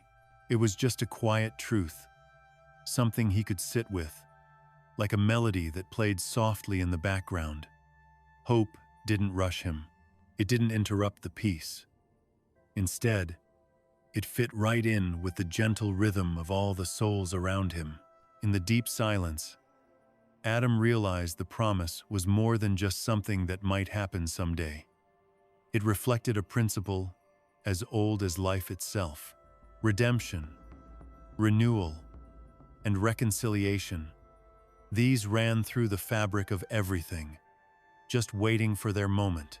Adam could sense these currents, weaving through the calm, touching each soul in a different way, but always leaving a steady pattern of reassurance. He didn't need the details. The certainty of fulfillment gave him quiet strength, a sense that none of this was pointless, that life and waiting both had meaning he just couldn't see yet. The angels were always around, never pushy, always gentle. Their light shimmered softly, as if to say Adam's awareness was safe. The promise was real, and nothing could take that away. Hope didn't need to be urgent or anxious. It didn't need to be fully understood. In this place, the future didn't press in. It just floated, always present, but never demanding. The angel's presence made it clear. The promise tied everything together, asking only for trust and patience. Adam's thoughts drifted to the lives that had come and gone, to generations he couldn't name. He could feel faint echoes, tiny ripples from those who would one day meet this promised Redeemer. Every soul, every thread of life, seemed bound to this quiet certainty, a network lit up by the glow of anticipation. Even as he reflected, he saw the waiting place wasn't just a pause. It was a crucible for understanding, a space where hope had room to grow and settle into the heart of existence itself. Here, in the silence, hope could finally breathe. Adam saw it, the strange balance between certainty and urgency. People in life always hang on to hope, but they do it with a kind of restless anxiety. They watch the clock, look for signs, crave reassurance right now. But here, in this place that felt almost unearthly, hope didn't have any of that tension. It was just there. No deadlines, no need for proof, no anxious countdown. It felt like a steady, quiet light, something you don't have to question or measure. The promise here wasn't spoken out loud, but it was everywhere, woven into the air, built into the place itself. It was this silent guarantee that outlasted everything: time, understanding, even death. Adam realized he wasn't the only one feeling it. The other souls, if you could call them, that seemed to pick up on it too. Not with words or noise, but through a gentle glow, a sort of pulse that blended into the calm atmosphere. He felt connected to them, like everyone here shared the same unspoken truth. The promise ran through all of them, reminding them that existence carries on, and so does the hope for something more. This place wasn't empty or cold. It was alive in its own way, full of quiet presence and subtle expectation. Adam understood now that it was possible to wait with hope and still be at peace. The Redeemer would come. Everyone knew it, but there was no desperation, no impatience, just a deep patience. This sense that whatever was promised would arrive exactly when it was meant to. That certainty changed what waiting meant. It made the in-between feel dignified, calm, and full of hope. The promise was almost like a companion always there, guiding his thoughts, never shouting for attention. As Adam settled into this awareness, he started to feel the promise itself more clearly. It wasn't just some distant event or a vague idea. It was real, something that touched the core of existence. Redemption wasn't only for the living or for the future. It was for everyone, even those who had already crossed into this waiting place. The idea stretched beyond life, spreading out across everything, linking past and future together in a quiet, steady way. He could sense the depths behind it, a message whispered softly, promising restoration and hope beyond what he could understand. The angels stayed nearby, gentle and almost invisible, but their presence made things feel even more secure. They didn't interrupt or take away from his thoughts. They just kept the peace, making sure the promise stayed alive in the space, without ever pushing. Adam started to see that waiting here was active, not empty. Every soul, every flicker of light, every subtle movement played a part. It all created a place where hope wasn't threatened, where it could just be, pure and patient. Adam could feel the promise weaving through his own memories and thoughts. It didn't force its way in or ask anything of him. It just existed, calm and steady, alongside every joy and sorrow he'd ever known. He started to sense how everything was connected: past lives, future ones, all of it lining up with promise and hope. The waiting place, glowing and still, became more than just a stop along the way. It became a space where hope could reach deep, filling consciousness with quiet certainty and the sense that even in stillness, things keep moving forward. Even the light seemed to change around him. Glows grew a bit brighter, tracing the edges of his awareness, and shadows shifted softly, making the peace feel even deeper. The whole space seemed to respond to the promise, reflecting it in every gentle movement and ripple. Adam felt surrounded, held by a truth that was bigger than life, bigger than waiting, yet somehow close enough for him to touch. Adam's body stayed behind, right here on earth, while his soul waited in that silent place beyond. The people who loved him most carried him. They didn't rush. No big show, no empty rituals, just a simple, careful burial. It felt sacred, almost like everyone sensed how big this moment was. Even the ground seemed to know what was happening, softening, making room, as if welcoming Adam home after a long, long journey. The earth shifted quietly, almost invisible, settling around him, matching the stillness of his soul above. It was like the world itself understood. This wasn't just an ending, but a handoff, a quiet exchange between body and spirit. Even though Adam's body had let go of breath, it still held the memory of his life. The people around him moved with real gentleness. You could see it in every careful gesture. They covered him, not to hide him, but to honor everything that body had carried: the first human mind, the first human heart. The air seemed to hush itself. No wind, no harshness. Nature itself paused to watch, as if the whole world was holding its breath. Adam was still there, somehow his presence lingering in the soil and in the space around them, proof that something of him stayed, even after he was gone. You could almost feel the earth responding. The ground softened under Adam's weight, shaping itself to him. Tiny roots edged closer, and the air seemed to swirl gently, almost in a kind of quiet respect. Nature joined the farewell, not because it knew him, but because it had shared life with him. Everything around worked together, honoring this body that had known so much. Nothing just stood by.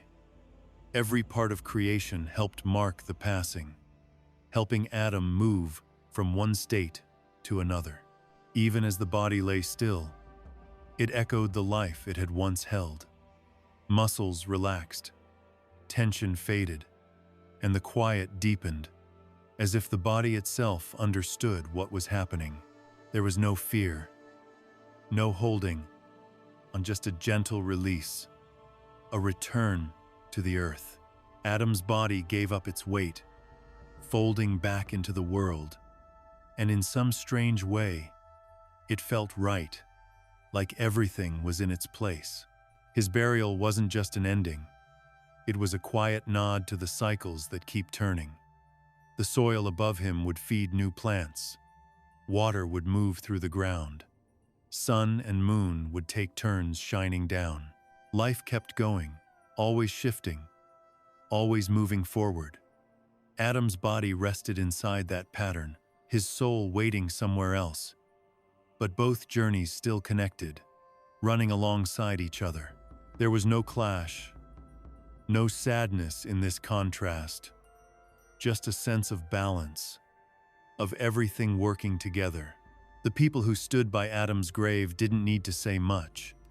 They moved with purpose, each action full of meaning. This moment was part of a much bigger story, one that started with Adam and would echo for generations. No loud words, just quiet hands and open hearts, honoring the first man as he deserved. As Adam's body settled, sunlight danced over the fresh earth, slipping through the trees. Later, moonlight traced its own soft patterns. The place didn't feel empty or cold. It felt alive, humming quietly with the rhythm of life carrying on. Adam was gone, but the world kept honoring him. The first man, the first soul to return home. You could almost feel the thread tying body and soul together, even if it was delicate. Adam's soul drifted above, calm and aware, moving gently through the waiting place. Meanwhile, his body lay below, wrapped in earth, quietly recognized by all the rhythms of the natural world. There was a kind of symmetry in this two sides of the same coin, each holding the other up, even though they didn't have to touch. Adam felt this bond, and it brought him peace. His body, though still and quiet, wasn't left behind. It kept giving, slowly returning itself to the earth that once shaped it. Even the air seemed to take part in the moment. A soft breeze slipped through the trees, whispering and carrying faint smells and sounds that somehow fit the scene. Every gentle sway of a branch, every rustle in the grass, added to the hush, like nature was lending its own music to the ceremony. All around, the world's rhythms echoed Adam's own, creating a quiet harmony that made the moment feel sacred.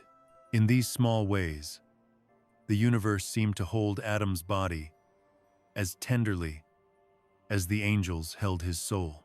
As Adam's body settled into the ground, it slowly rejoined the elements. The soil wrapped around him, water seeped in to nourish, sunlight warmed the earth above, and the air moved softly overhead. Everything worked together, patiently drawing him back into the cycles of nature. No rush, no sudden break, just a gentle return to the place he came from. The process felt careful and respectful, honoring the body as something sacred, full of life and memory. From his place above, Adam's soul noticed every part of this slow journey, but didn't interfere. Watching his body's return didn't unsettle him. It deepened his sense of connection. He could feel that the energy which once filled his body now rippled out into the world, touching everything nearby, blending with the cycles of growth and change. Physical and spiritual, two sides of the same rhythm, each shaping the passage in their own way, but always in step with each other. Even the smallest creatures played a part, whether they knew it or not. Little insects traced paths through the soil, careful not to disturb the resting body. The wind teased the grass, and far-off rivers caught bits of sunlight. Everything moved according to its own pattern, but together, they honored the moment. The burial wasn't just one event. It was a meeting point for life, awareness, and the world itself. Every movement, every sound, became part of the long goodbye. Adam's body, resting below, reflected the sacred journey his soul was making above. Earth cradled him. His soul lingered in the light. It all spoke of continuity. Death wasn't some sharp ending. It was a shift, a new rhythm, another step in the story. The earth's quiet respect, the care of those who laid him to rest, the timeless cycles of nature, and the gentle presence of angels, all joined together. Body and soul, each playing their part, moved together through this landscape of waiting, remembrance, and renewal. Long before Golgotha became a place people remembered or held sacred, something ancient lay hidden beneath it. Adam's skull. That's the story passed down in old whispers, tucked away in the margins of ancient texts. They say the skull rested under the hill, tying together the first man and the one who would come to redeem. Thinking about that connection, you feel a kind of heaviness, a silent sense that the human story isn't just a straight line. It circles around in patterns of falling and being lifted up again, in moments of presence and long stretches of waiting. Adam's skull doesn't say a word, but it still speaks. It carries the weight of beginnings, the place where every story that matters got its start, and the promise that everything would come together again, somehow, in the end. When you picture it, Adam's skull down there in the half-light of memory and tradition, it stops being just a piece of bone. It turns into a sign, a quiet witness to what creation was aiming for all along. It sits under Golgotha, holding on to the memory of everyone who ever came after. Centuries of dirt and stone have piled up on top. History itself, settling in with a kind of inevitability. Still, the first human's presence lingers, invisible, but impossible to ignore. Anyone who really thinks about it can feel a thread pulling through time, tying the very first breath to the last, greatest sacrifice. It's not loud, not some grand announcement, just a quiet truth that hums beneath the surface. The idea of Adam beneath Golgotha throws a soft shadow back over everything that came after. The Redeemer, the one who would carry the whole world's burden in a single act of love, stood above the one who first carried the weight of life and choice and lost innocence. The skull is like a mirror, showing us both how fragile we are and how much we endure. Time keeps moving. Generations come and go, but that skull under the hill keeps us grounded. It reminds us that beginnings and endings are tangled together, that the echoes of life reach backward as well as forward, shaping how we remember, what we hope for, and what we expect. Some say angels or guardians linger in places like this, just out of sight, keeping the memory alive. They don't judge or rush, but watch with a kind of awe. Their light isn't harsh, it's gentle, wrapping the hill and the relic below in a hush. In that place, time folds in on itself. The first human and the final sacrifice meet, not with fireworks, but in the quiet overlap of stories. The skull becomes a bridge, a silent link between hope waiting to be fulfilled and hope finally realized, between the very beginning and the ultimate mending of things. To sense Adam's presence beneath Golgotha is to feel all of history pressed into a single, motionless moment. Imagine the centuries piling up, layer after layer of earth, all the footsteps overhead, and the skull just waiting underneath. It anchors us, pulling the whole human story back to a single humble origin. Every choice, every breath, every act since then circles back to that spot. If you really pay attention, you can almost feel the promise of redemption reaching backward, brushing against Adam's waiting soul, closing the gap between silence and fulfillment. This connection between the first Adam and the last is deep, even if it never shouts. Adam's skull down there in the dark isn't just a reminder that the first human died. It's a sign that the story and its purpose never stopped flowing. Life always meant something, even in the beginning. The sacrifice that would come later was rooted in those first choices, the first moments of awareness and imperfection. Golgotha itself, marked by scars and stories, stands as proof, a physical bridge that carries the memory of where we started, right up to the moment everything changed. The earth around this resting place isn't just dirt and stone, it's part of the story. Layers of soil, rocks, tangled roots, all hold their own memories. They remember generations who lived and died right above the hidden relic. The hill almost seems alive, slowly breathing, as if it knows exactly how important its secret is. Birds, wind, sunshine, rain, they all move across the surface in their own patterns. Their rhythms echo the endless loop of life and death, quietly reminding anyone who notices that Adam's presence lingers here. Nature doesn't just sit by, it joins in. Every cycle, every season, it holds on to the memory of the first man and waits for the sacrifice that will one day turn this hill into something unforgettable. Even though the Redeemer's arrival is still far off, you can almost feel a soft shadow reaching back in time, touching Adam's grave with a quiet promise. Somewhere, in whatever space Adam's soul waits, maybe he senses a faint stir, a gentle reminder that the old promise is real and will finally come true. There's no hurry here, no tension, just a steady, calm connection, tying the beginning of humanity to its fulfillment. Time, memory, and purpose wrap themselves gently around the centuries, building a bridge between the hidden skull and the world above. This isn't some loud, dramatic moment. It's quiet, but it runs deep, a patient weaving together of the first man and the last great act of love.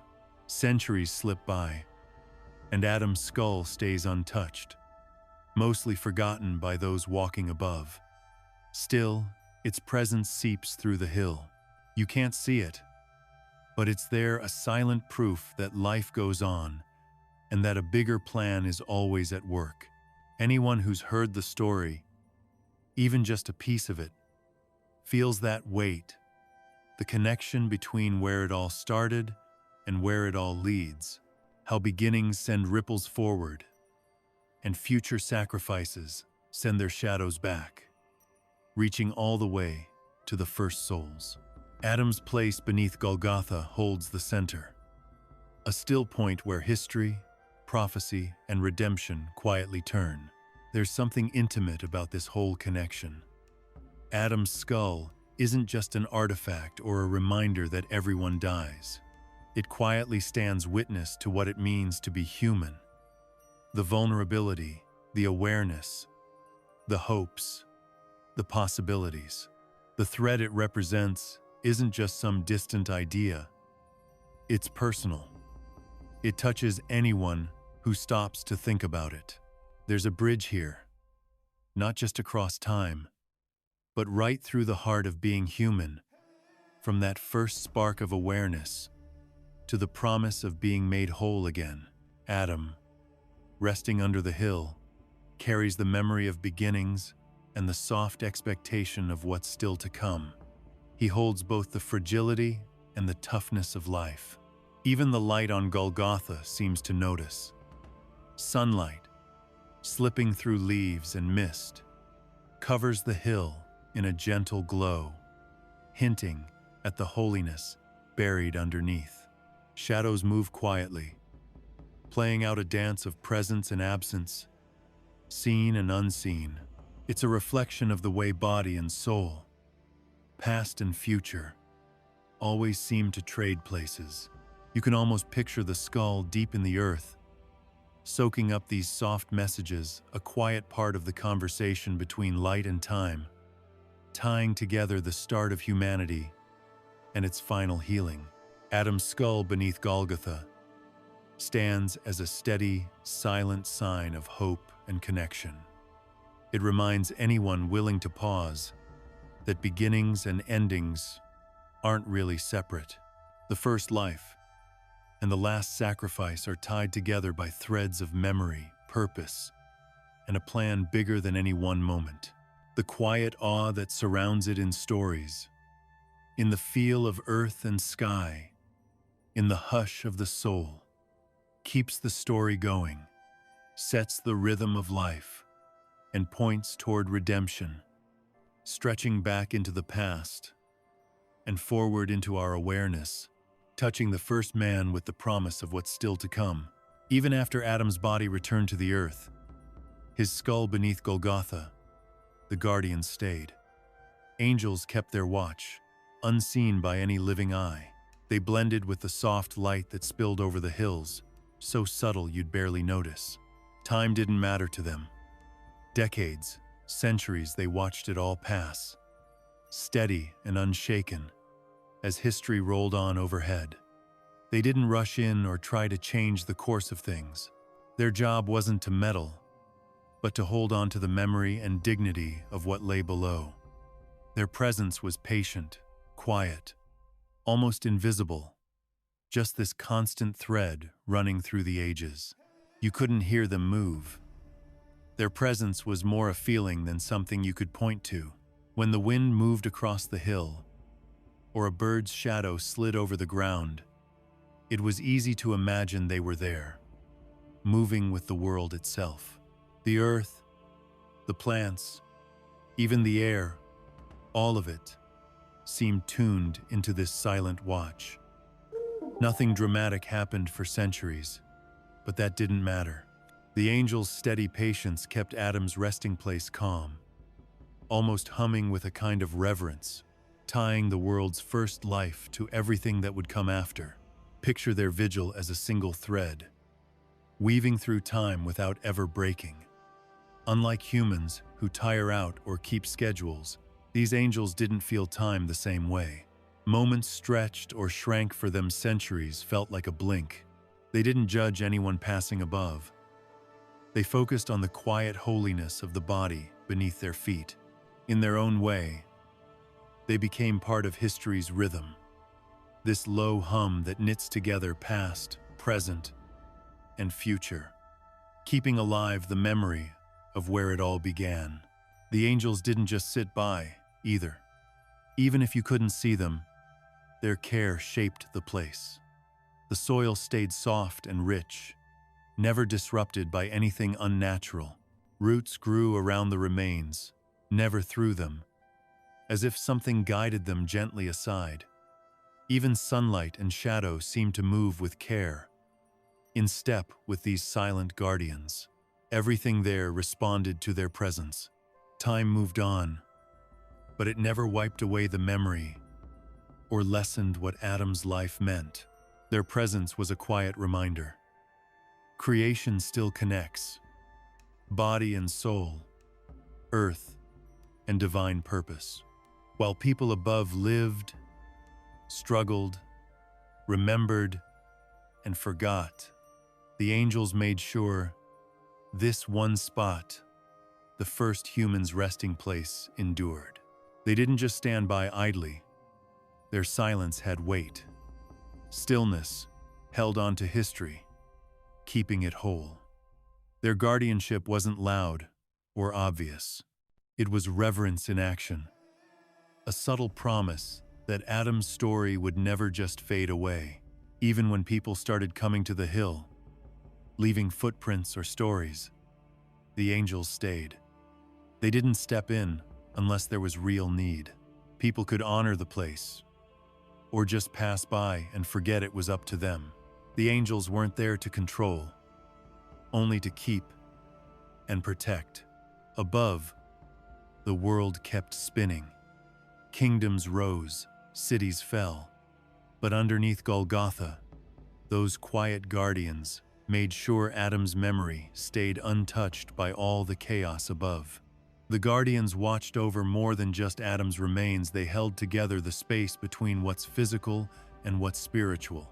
While Adam's soul waited in its own quiet realm, the angels kept that thread alive, letting energy drift back and forth in ways no one on earth could really notice or explain. Somehow, body and soul stayed in tune, humming with a kind of calm connection that didn't care about the limits of time or space.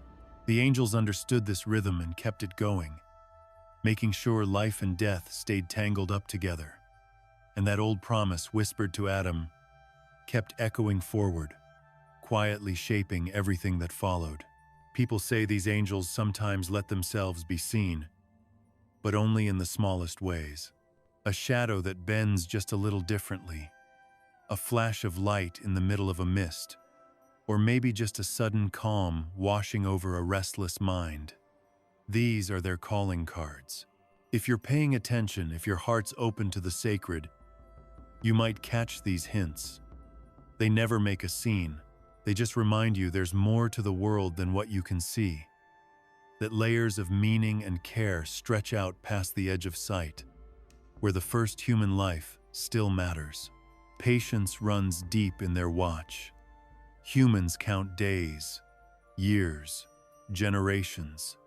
Angels, they just stay, steady and quiet, measuring their purpose in the long, silent sweep of history. They don't see the centuries as heavy or dull. This is what they're here for. Adam's body, the earth, the light, all of it fits into a careful pattern. Each moment held so nothing can snap that thin line from the beginning to the promise, from origin to fulfillment. Even though you can't see them, the angels leave their fingerprints on everything around Adam's resting place. Plants grow in gentle patterns. Water moves slow and sure. Stones keep their shape. The whole place feels alive, but not in a flashy way. It's peaceful, almost as if the ground itself is aware. Visitors sometimes sense it, a peace that slips in without warning, as if the world is holding its breath. That's the angels, working unseen, shaping the place just enough to keep the memory alive. Time doesn't wear them down. Kingdoms rise and fall. Languages change. Stories shift. But the guardians never leave. Their watch keeps Adam's memory, the story of the first human, and the sacredness of his resting place, unbroken. They're patient, eternally so. Their quiet care stretches between what's mortal and what lasts forever, between the first heartbeat and the promise that still rolls forward. There's something to learn from all this stillness. The angels show that influence doesn't have to shout, and real care doesn't need a spotlight. The sacred survives in silence, kept alive by attention that never wavers, and a purpose that doesn't fade. Adam's body, hidden under Golgotha, reminds us that guardianship can be quiet, that reverence doesn't need applause, and that the very first life still matters, even when nobody's looking. And in their silent watch, you can feel how everything connects: life and death, the moment and the eternal. The angels aren't apart from creation. They're in step with its ongoing dance. They honor the first human not with power, but with patience and subtlety. Every breeze, every shift of soil, every light that slips down the hill carries a mark of their care, a sign that the sacred is stitched right into the world's fabric. You might not see it, but it's always there, holding the beginning and the promise together. Most people today don't even think about what lies beneath Golgotha. They forget, or maybe they just never knew. But the angels, they don't care about being seen. Recognition, fame, none of that matters to them. They're here for one reason: to guard what matters, faithfully, always. You won't catch them making a show of it. They just keep watch, steady and quiet, holding on to the dignity of the first human, keeping those old memories alive, and making sure the story's thread never snaps. The hill, the grave, the relic, every inch of it hums with their silent focus. It's a kind of presence that slips past what people notice, but it keeps a real and ancient truth alive. That first life still matters. The story didn't end, it just keeps moving forward, quietly, respectfully, without end. Time slipped by up above centuries, whole civilizations, rivers twisting and shrinking, mountains worn down by wind and rain. Wars left their scars, floods swept away entire cities, and new nations clawed their way out of the dust left behind. Empires strutted across the world for a while, building monuments and stories, only to fall apart and vanish. Some of their legacies stuck around in crumbling stones or half-remembered legends, but plenty just faded with the years. Through all this, Adam waited. He stayed tucked away in his silent corner, untouched by the chaos above, his presence steady, his mind drifting along a rhythm that had nothing to do with the frantic ticking of earthly time. Down there, time just didn't behave like it did for everyone else. It didn't rush forward, didn't surge or stall the way history does up on the surface. Instead, it moved with a quiet, nearly invisible pulse. Adam drifted in that current, a gentle river that carried him along, never hurrying. Days, nights, centuries, none of it really mattered. Time twisted and stretched, folding in on itself, and Adam's sense of being turned into something woven from patience and stillness. He didn't feel the pressure of passing hours. Time slipped around him, not through him, and he settled into a deep, peaceful calm that felt both restful and bottomless. The world above couldn't imagine this kind of rhythm. People lived by the sun and moon, always aware of how little time they had, always chasing the next opportunity before it vanished. Kingdoms rose and collapsed. Wars flared and died down. Generations came and went, leaving their mark on the land and then fading away. But below all that noise, Adam was untouched. He watched, but he didn't get dragged into the drama. He belonged to a different world, one where patience went deeper than anyone could understand, where the soul simply rested, undisturbed by floods, nations, or war. Not even nature's moods, storms, droughts, the slow dance of the seasons could touch him. In that hidden, sacred place, every moment felt endless. Adam could sense life passing by, but not in years or decades more, like faint heartbeats, each carrying meaning without any hurry. This wasn't emptiness. It was full of presence, awareness, and a kind of quiet observation. He felt the world above only in its shadows, in the echoes of voices long gone, in far-off memories from humanity's beginning. None of it broke the calm. Time here was soft and patient, bending gently around the soul. Adam was both an observer and a participant, but not in any way a living person could really grasp. History moved overhead, slow and steady, each event a ripple passing by without disturbing his stillness. Floods, wars, plagues, all of it showed up as distant patterns, but nothing broke through to shake his peace. Down here, the soul could soak up centuries with a patience that would be impossible for anyone up top. Every big event on the surface was just a faint touch against his calm, a sign that life kept moving, but never a demand to do anything about it. All that waiting gave Adam space to think about his own life, the choices he made, the world he helped set in motion. He could sense his descendants rising, generations unfolding, the ripple effects of those first human actions. There was no anxiety, no rush, just a sense of connection, of everything flowing together, not falling apart. In this place, Adam could really see the sweep of history, triumphs, failures, all of it, without feeling the weight that presses on everyone else.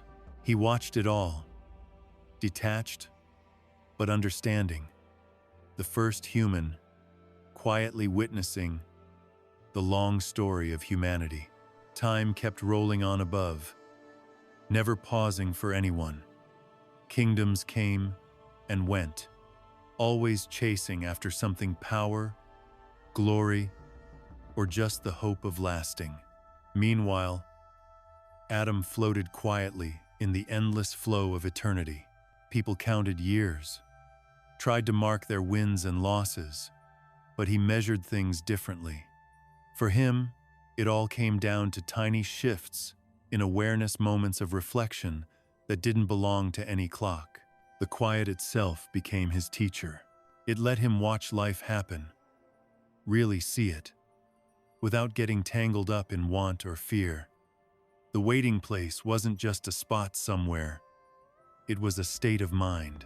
Adam's soul could stretch out into eternity and still feel close to the very source of life, still tethered to that old, unbroken promise. Up on the surface, the world kept getting shaken up by disasters, floods, fires, mountains crumbling, forests growing and vanishing. Adam felt all that from below, but he didn't get swept away by it. Time looked different to his soul. Slower, quieter. He stayed balanced, never frozen but always alive to the gentle rhythms of forever.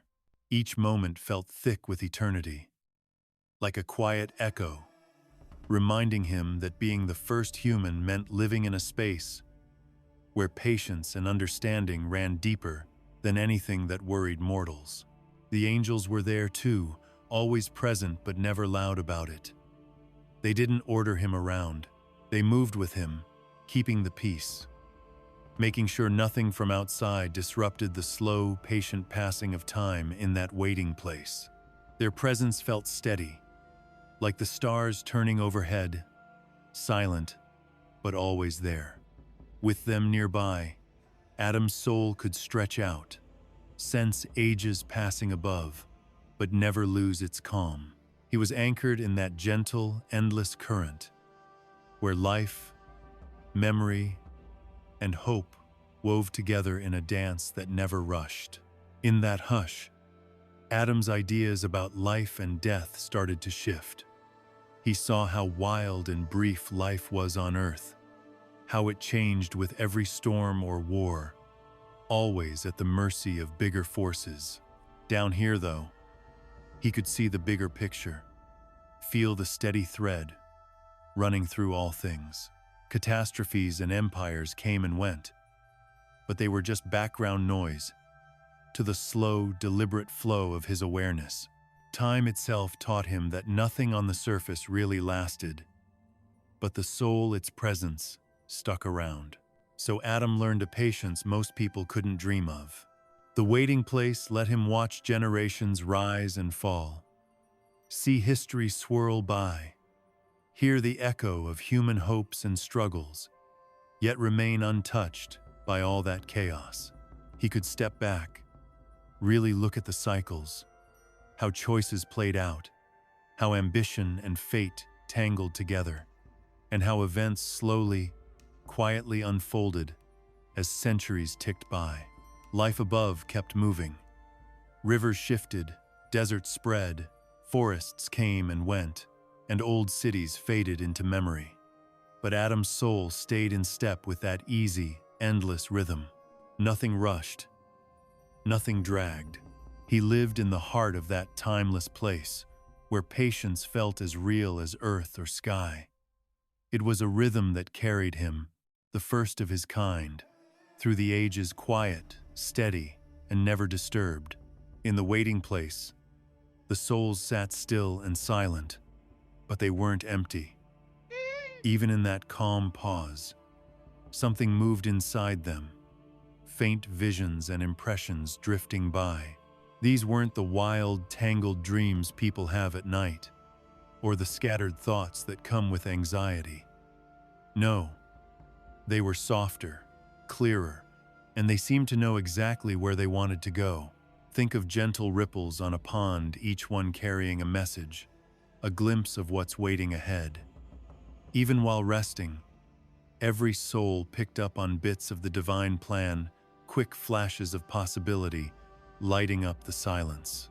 Adam, sitting quietly, felt these whispers touch him.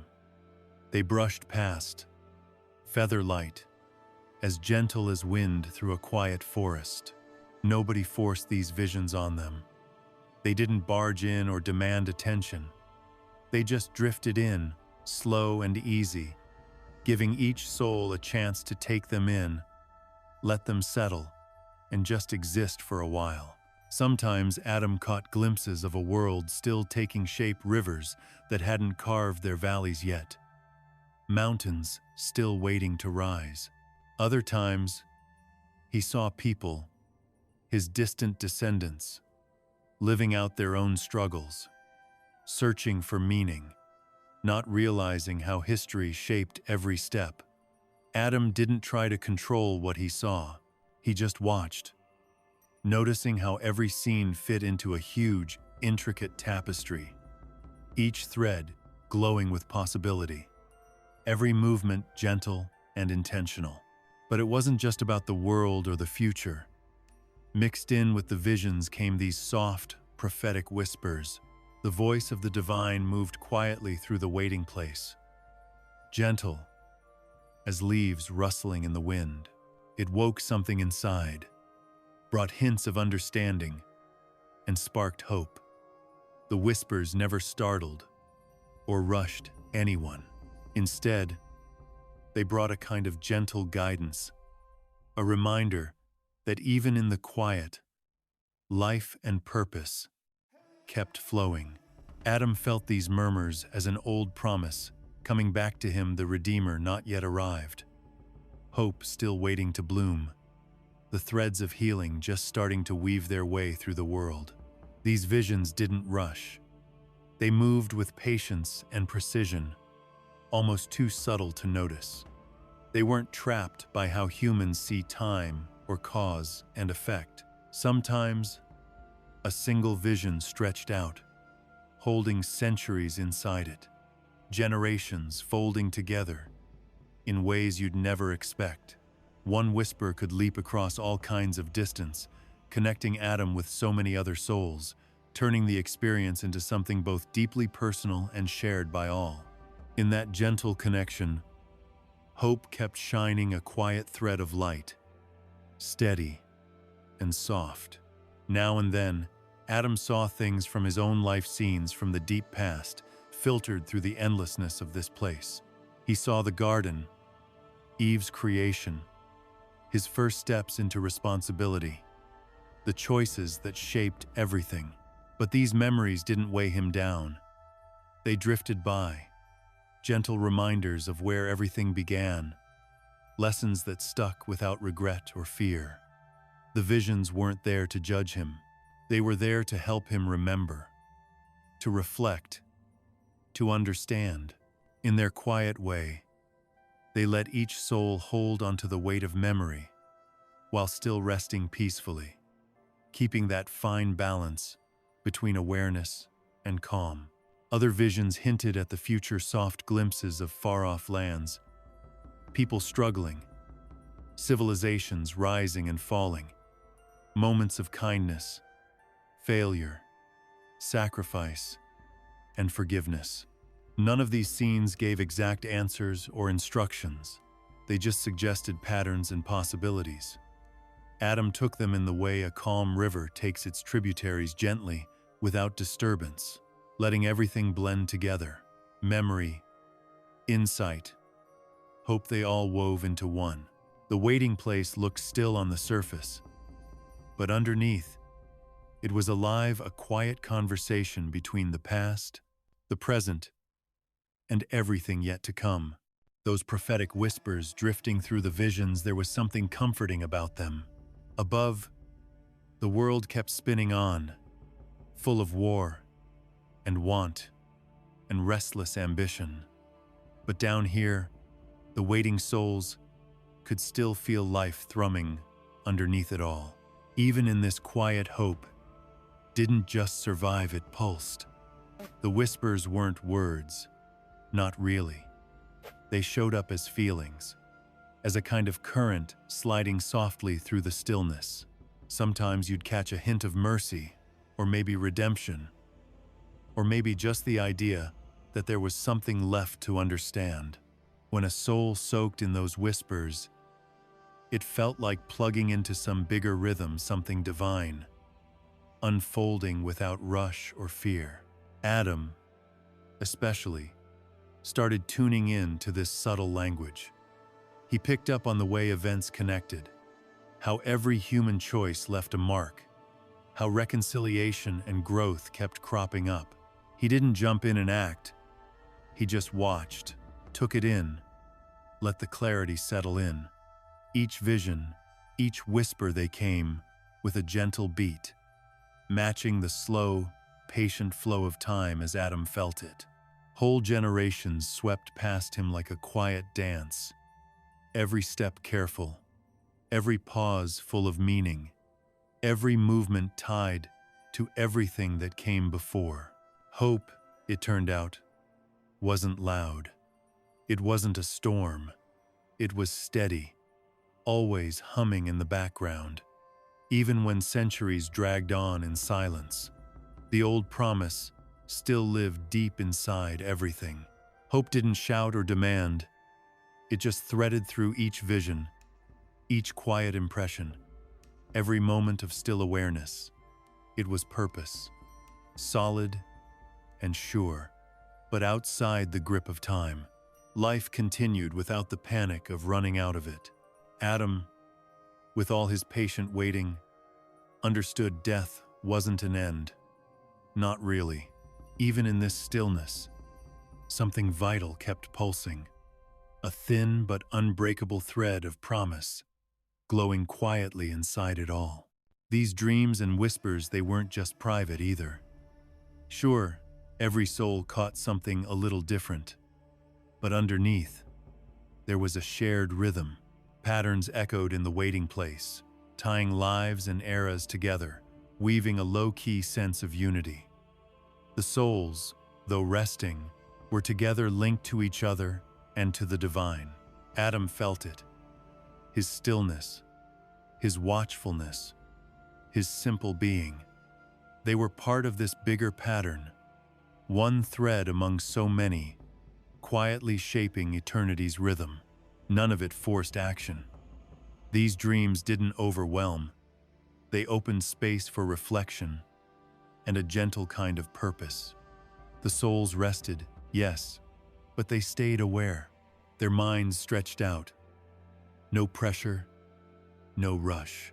Time slowed down, visions unspooled at their own pace.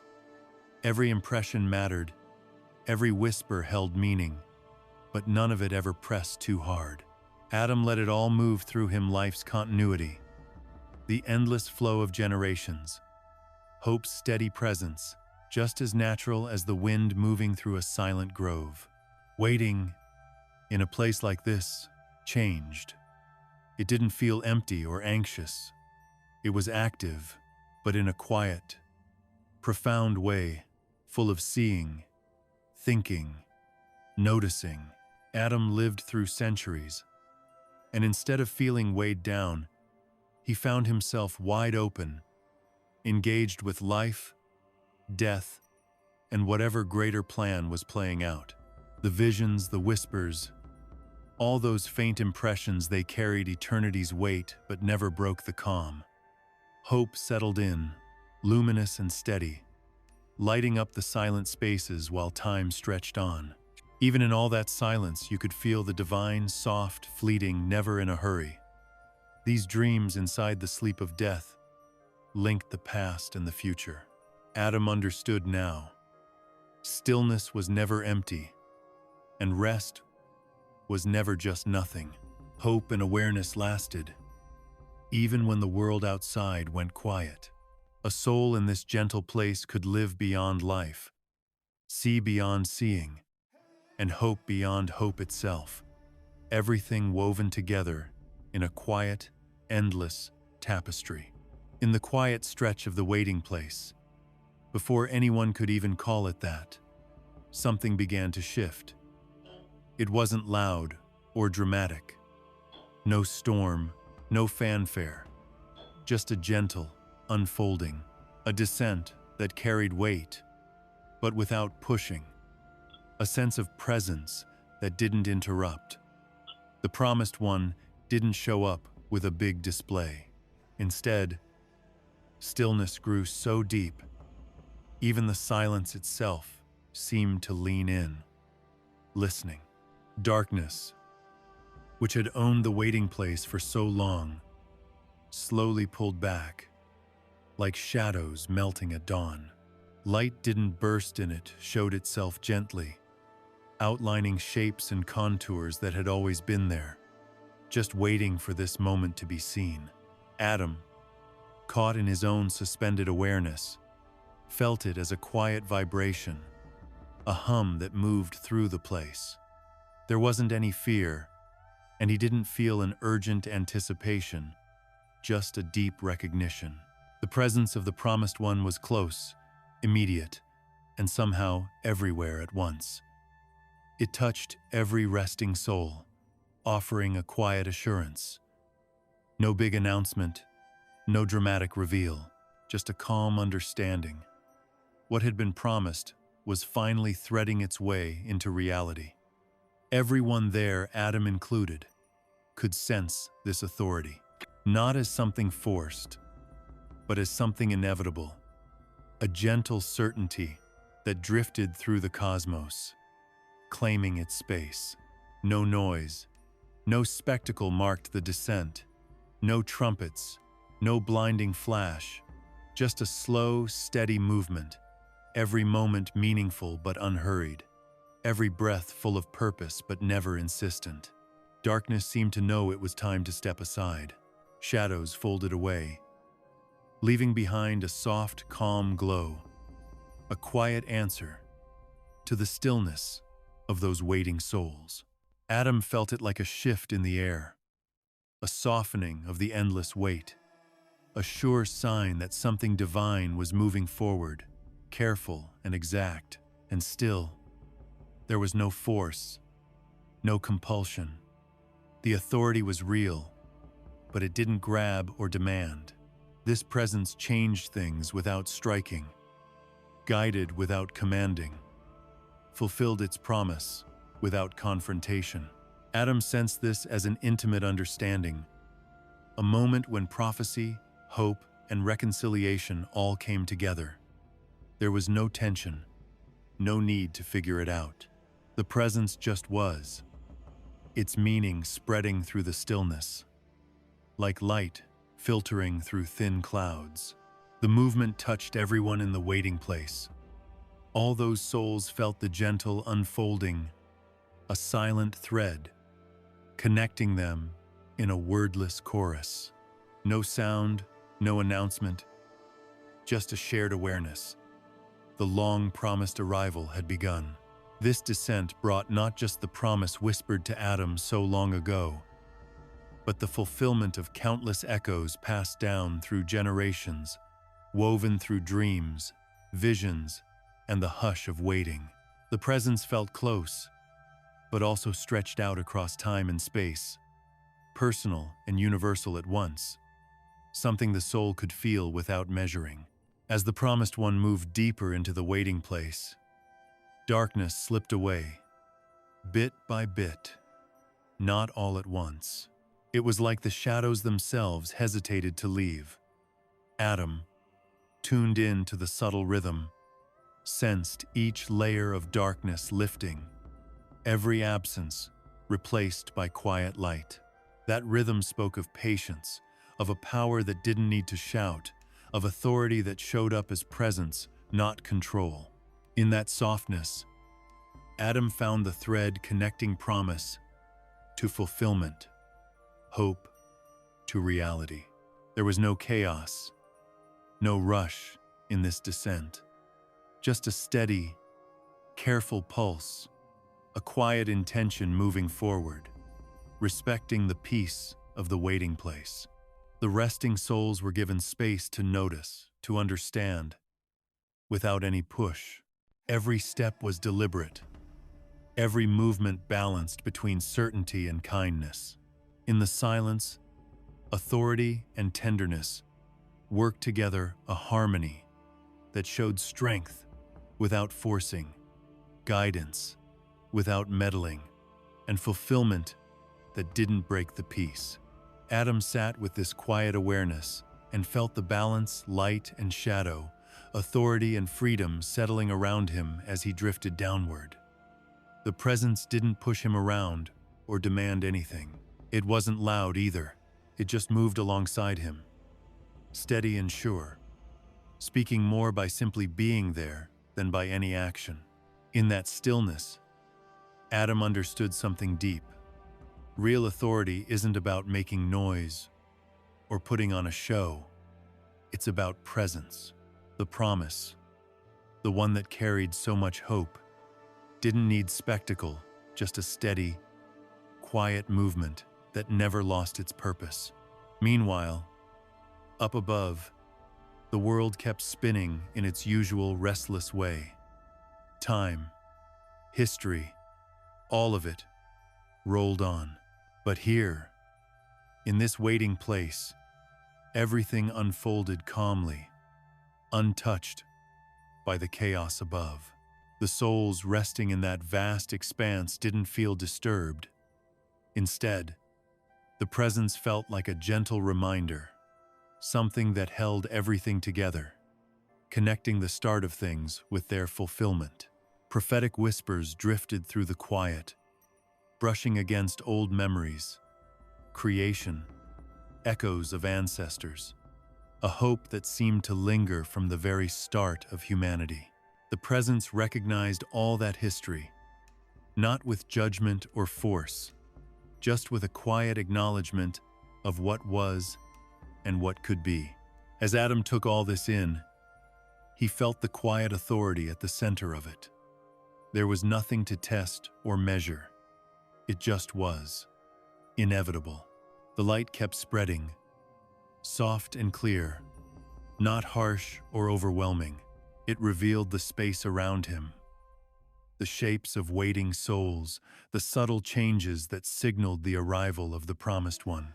Each soul, Adam included, felt a gentle awakening, like something inside them was stirring, reminding them of purpose, of hope that never quite faded away.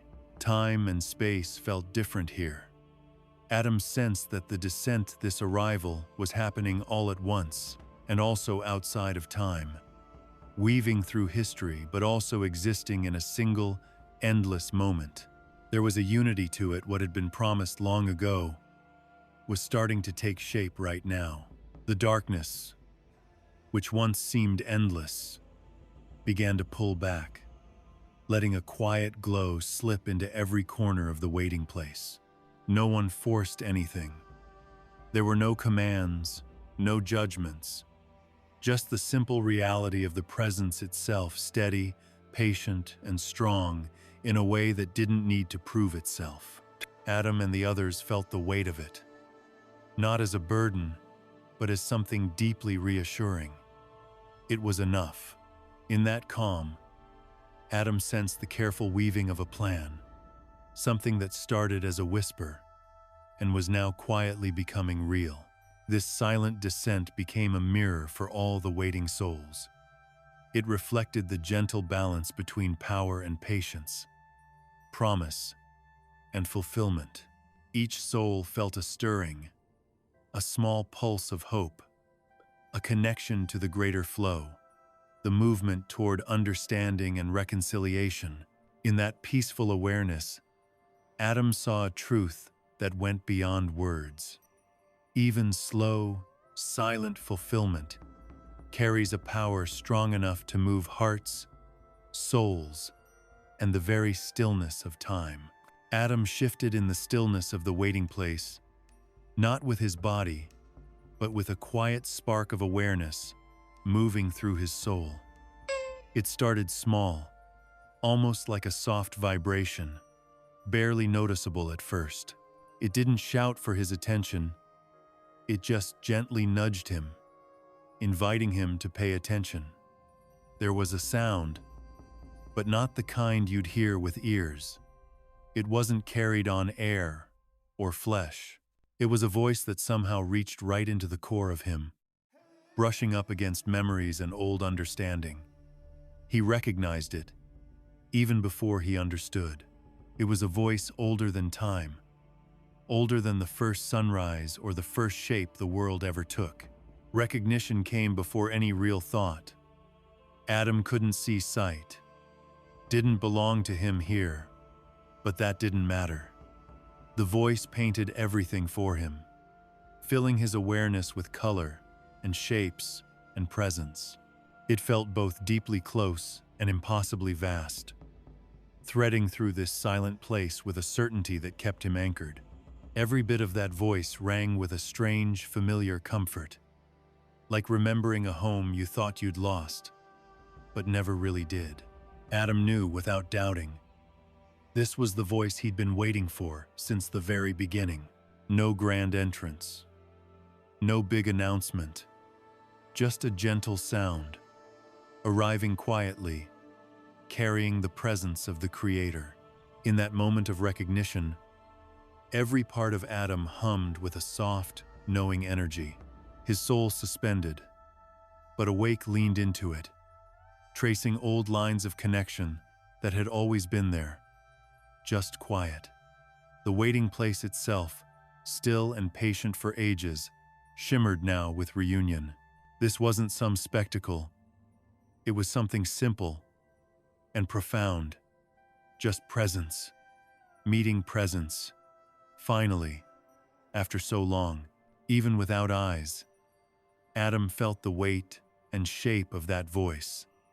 He caught its rhythm, the pause between words, the softness, and the depth.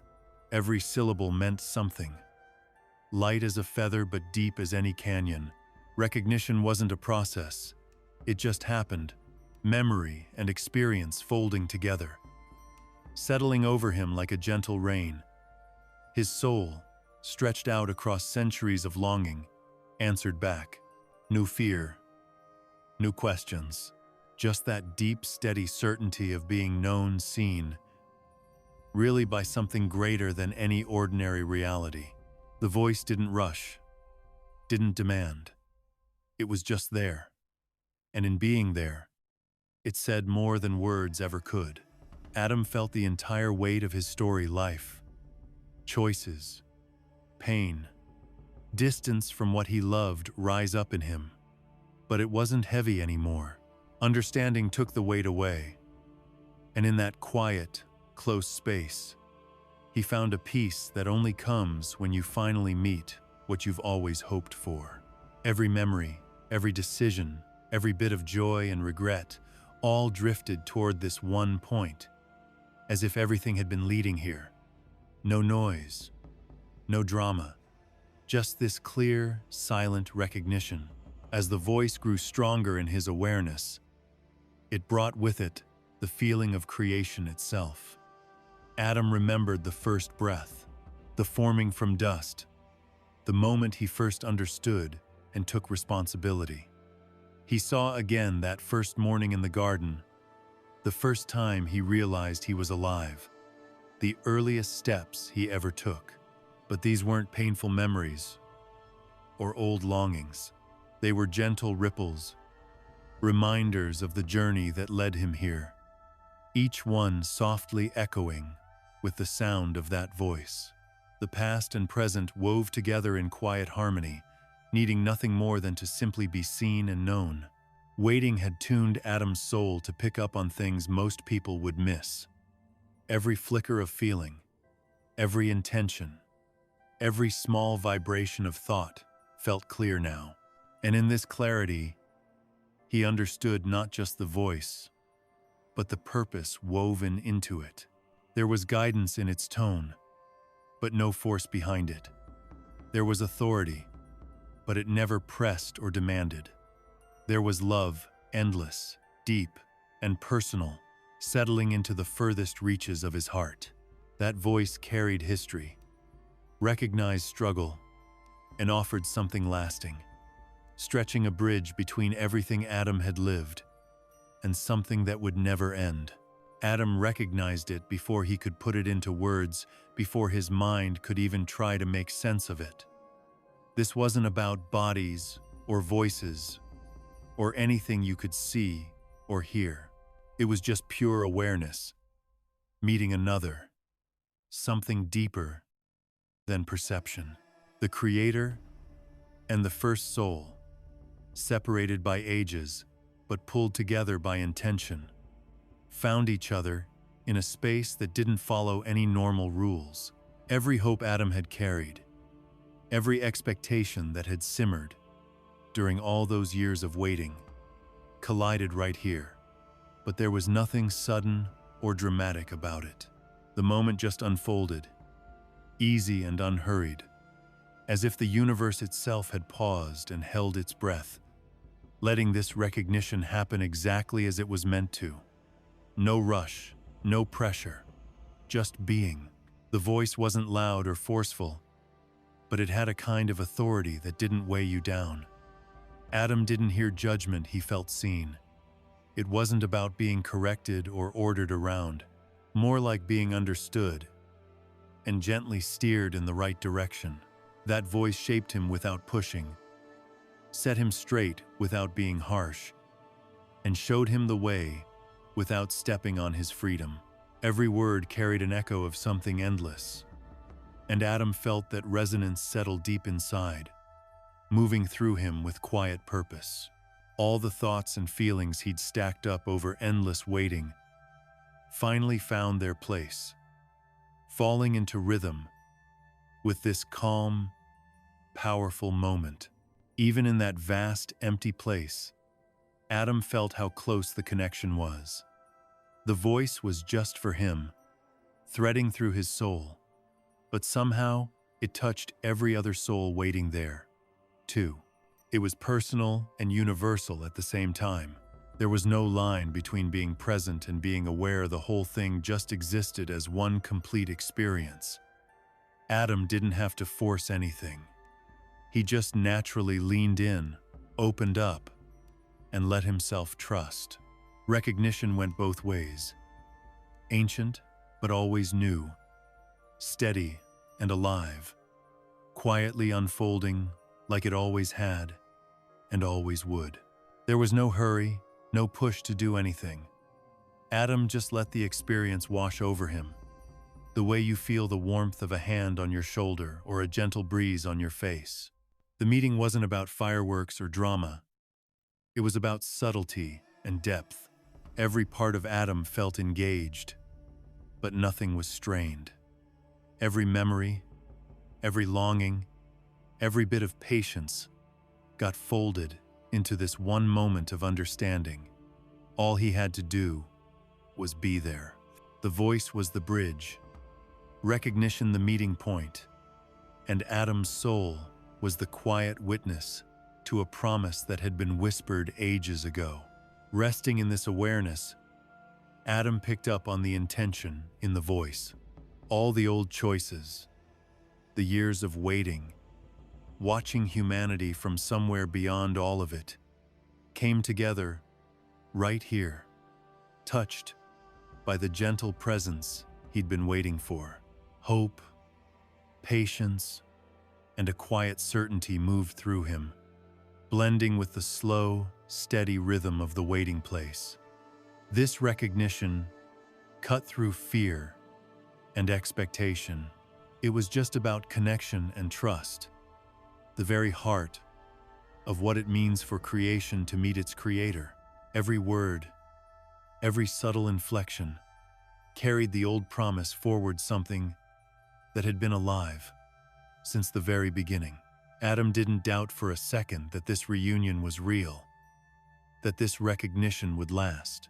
The presence here would stay with him, a quiet thread, guiding him through whatever came next. His soul soaked it in, settling even deeper, finally understanding that the end of waiting wasn't some grand event to chase. It was a peaceful acknowledgement, a gentle meeting that went beyond time and space. Even without seeing, Adam could sense the shape of this presence, feel the intent, and the kind authority that came with it. Recognition here was personal and profound, needing no announcement, no reaction. The soul just lined up with what it had always known and waited for, patient beyond measure. In that calm certainty, Adam didn't just hear a voice, he felt the living thread of promise and fulfillment, the quiet reunion that had crossed all of time to find him right here. For ages, the waiting place barely moved, just sat there, quiet, untouched. Then, almost before anyone noticed, something shifted. It wasn't loud or sudden. It felt more like space itself was stretching out, easing open, as if this strange realm had started to breathe. You couldn't see the gates, but everyone felt them open. No creaks, no echoes, just a quiet release, as if they'd been held shut by nothing but the idea of waiting. And now someone finally let go. Adam sensed it right away, a faint ripple, a brush against his old awareness. He knew something had changed, even if he couldn't explain how. The edges of his mind, so used to rest, began to reach out, growing just a little. It all happened slowly, like sunlight taking its time to reach a long, dark horizon. The souls, who'd been caught in stillness, felt a tug, gentle, invisible, coaxing them forward. Not a push, not a demand, just an invitation. Every movement felt careful, almost respectful. The deep silence stayed, even as the first hints of life began to spread. Nobody hurried. Time, which once felt endless and instant all at once, stayed calm. But now, there was a gentle pulse to it, a sense that things were finally moving. Adam paid attention. He noticed the light arriving, not the way humans do, but he felt it all the same. No harsh glare, no sudden flash, nothing to break the quiet. Just a soft glow, spreading out, warming every soul a little. It didn't shout for attention, it just appeared, slow and steady, and with it, the outlines of things hidden in the dark became clear. Adam and the others didn't try to grab hold of this light or figure it out right away. They just accepted it, knowing deep down that the next part of their journey had finally begun. The gates, patient and silent, stood open at last. Among the souls, movement started as tiny shifts, a tilt in awareness, a little echo of those opening gates. Still, no rush, no chaos. Just a slow, natural answer to the call. The souls leaned into it, like feeling a breeze in a quiet garden. They held back, unsure, but ready, watching the new rhythm of light and space unfold. Adam felt the presence of countless others all around him, a kind of silent connection, everyone acknowledging the change, but no one forcing it. The place itself seemed to guide them, nudging them forward without getting in the way or forcing their hand. The light washed through the waiting place in gentle waves, uncovering shapes and forms that had always been there, hidden by the darkness. Shadows faded, stepping aside for the glow, as if they understood how important this moment was. Something long promised, never hurried. Adam's awareness stretched with the light. He caught the dance of presence and motion, the subtle way everything shifted. Every spark of illumination urged them forward, not by force, but by a quiet invitation to come alive again. The gates and the light went together. One didn't move without the other. They didn't bang or rattle.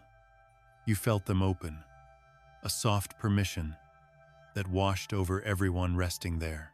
For Adam, it wasn't a physical thing, but a quiet vibration deep down.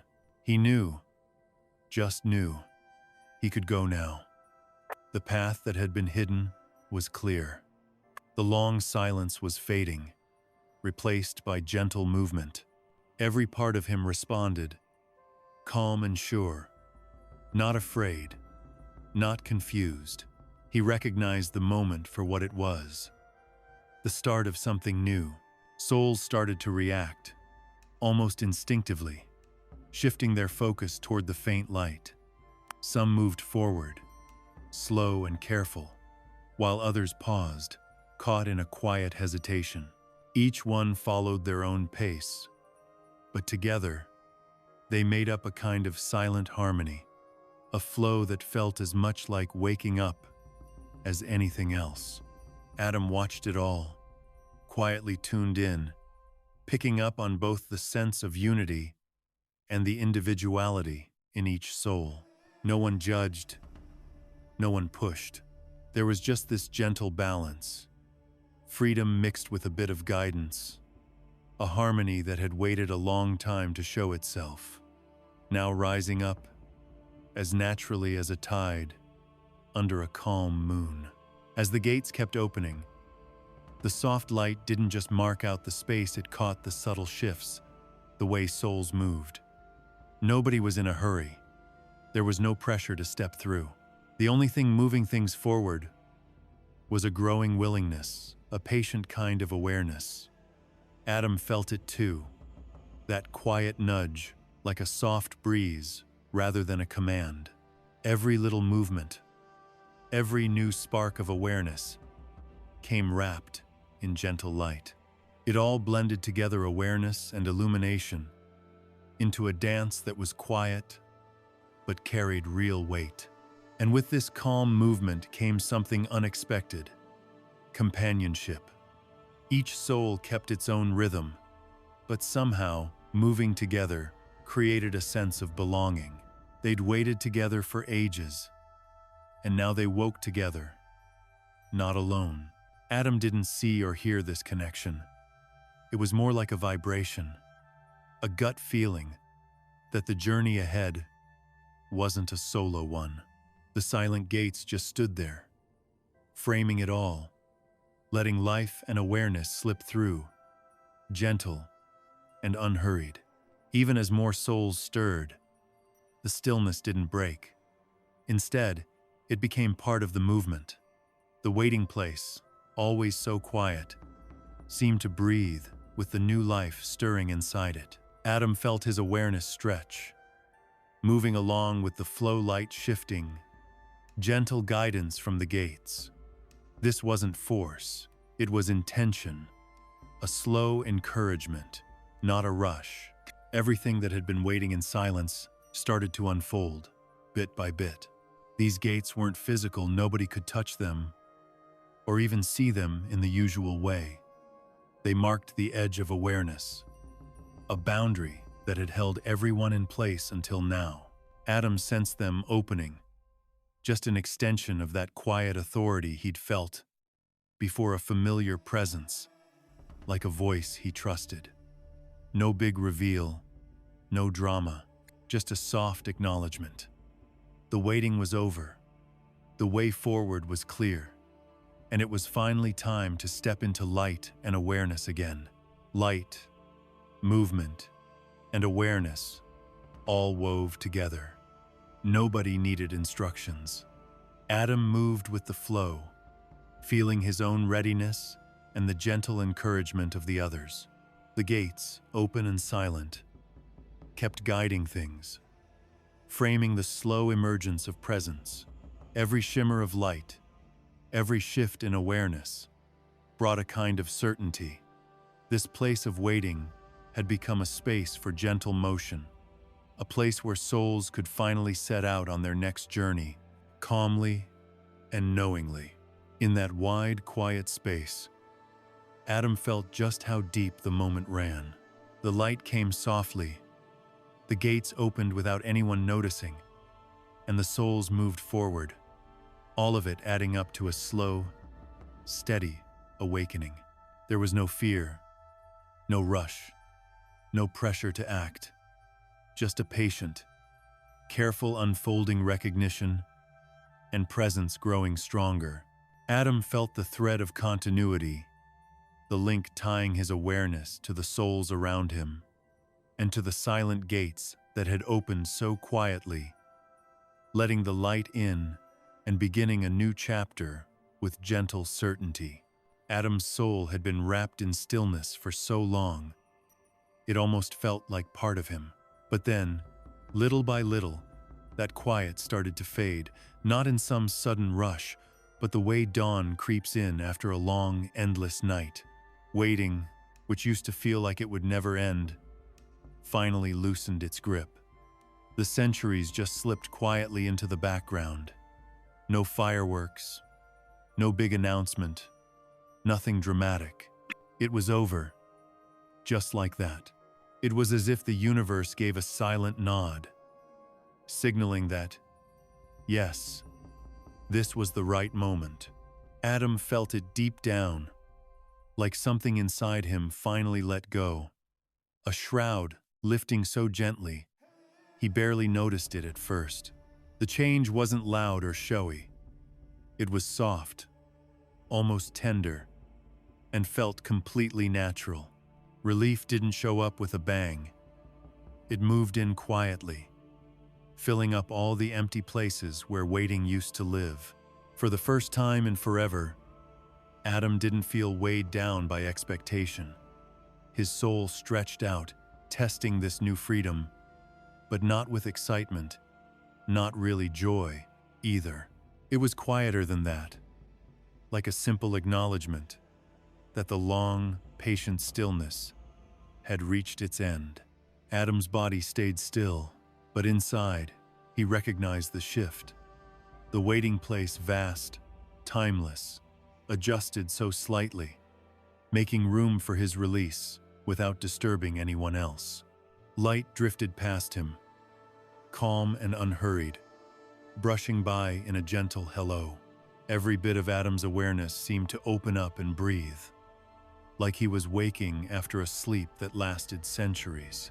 The old wait, the endless anticipation, the careful stillness, all of it melted away and left a calm relief behind, something that didn't need words or explanation. There was no applause, no one to mark the event, no sign from outside. Adam's soul, after carrying so much for so long, recognized its own release. That was enough. Relief, quiet and simple, celebrated itself. He felt the tension drain out, the way muscles let go when a heavy load disappears so slowly. You hardly notice, until you realize you feel lighter. Every sensation seemed softer now, every part of his awareness at ease. The wait was over. Even if the path ahead wasn't clear, it was finally open. As his soul settled into this new state, Adam noticed something missing: anticipation. Waiting had been the heartbeat of his world, the steady rhythm that shaped everything. Now, with that gone, a different rhythm took over, gentle and unforced. Relief didn't come all at once, it seeped in, a quiet warmth filling the gaps where expectation used to hide. In this subtle shift, Adam felt himself rewarded, not with spectacle, but with the quiet certainty that he'd finally been released. If the world around him responded, it did so softly. Light shifted in a silent greeting. Shadows eased back, and even the other souls nearby seemed to move in time with this new, peaceful rhythm. No rush, no noise, just the shared sense that the long wait had ended. Adam didn't feel this as an outside event, but as something resonating within him, a private, gentle acknowledgement that his pause had ended and he was free. His awareness stretched out into the vastness of the waiting place, like taking that first deep breath after a long sleep. Relief moved through him, the quiet partner to his patience, balancing out centuries of longing. Nothing about it was sudden or dramatic. It just flowed, steady as a stream finding its way. Freed from the old pause, Adam's soul felt a new lightness, a gentle clarity. For the first time in ages, he could really sense himself again, unmuted, unbound, and quietly alive. Adam didn't have to force anything. The shift from waiting to being present just happened, with no push, no pressure, and no need to jump into action. It felt natural, like something unfolding on its own, as if a quiet agreement had been reached that it was time to move on. He felt a kind of gentle harmony inside, a sense that his stillness had finally aligned with a readiness for motion. Thoughts, feelings, even the smallest hints of emotion, all moved freely now. Nothing felt rushed or heavy. Everything just flowed. There was no need to mark the end of waiting with a celebration. It was enough just to notice it, to feel the calm depth that words could never really explain. As Adam settled into this new space, he picked up on the presence of others, faint, quiet, but definitely there. He could sense their acknowledgement, their awareness of the shift. The long silence of waiting had created a kind of quiet community, and now, with waiting over, that community adjusted together, falling into a new, unspoken rhythm. Adam felt comfort in this. He wasn't alone in finding relief. There was no competition, no one fighting to be seen or heard. Just a gentle balance, a group of souls sharing the same quiet freedom, no longer weighed down by endless anticipation. Time, which had always felt distant and unreachable, seemed to soften around this moment. After centuries of waiting, time had become slippery, hard to grasp. Now, as Adam's soul leaned into its freedom, time stopped demanding anything from him. It stretched and shrank with his awareness, letting him explore his own mind without any pressure. The relief he felt came with a kind of quiet authority earned through patience and experience.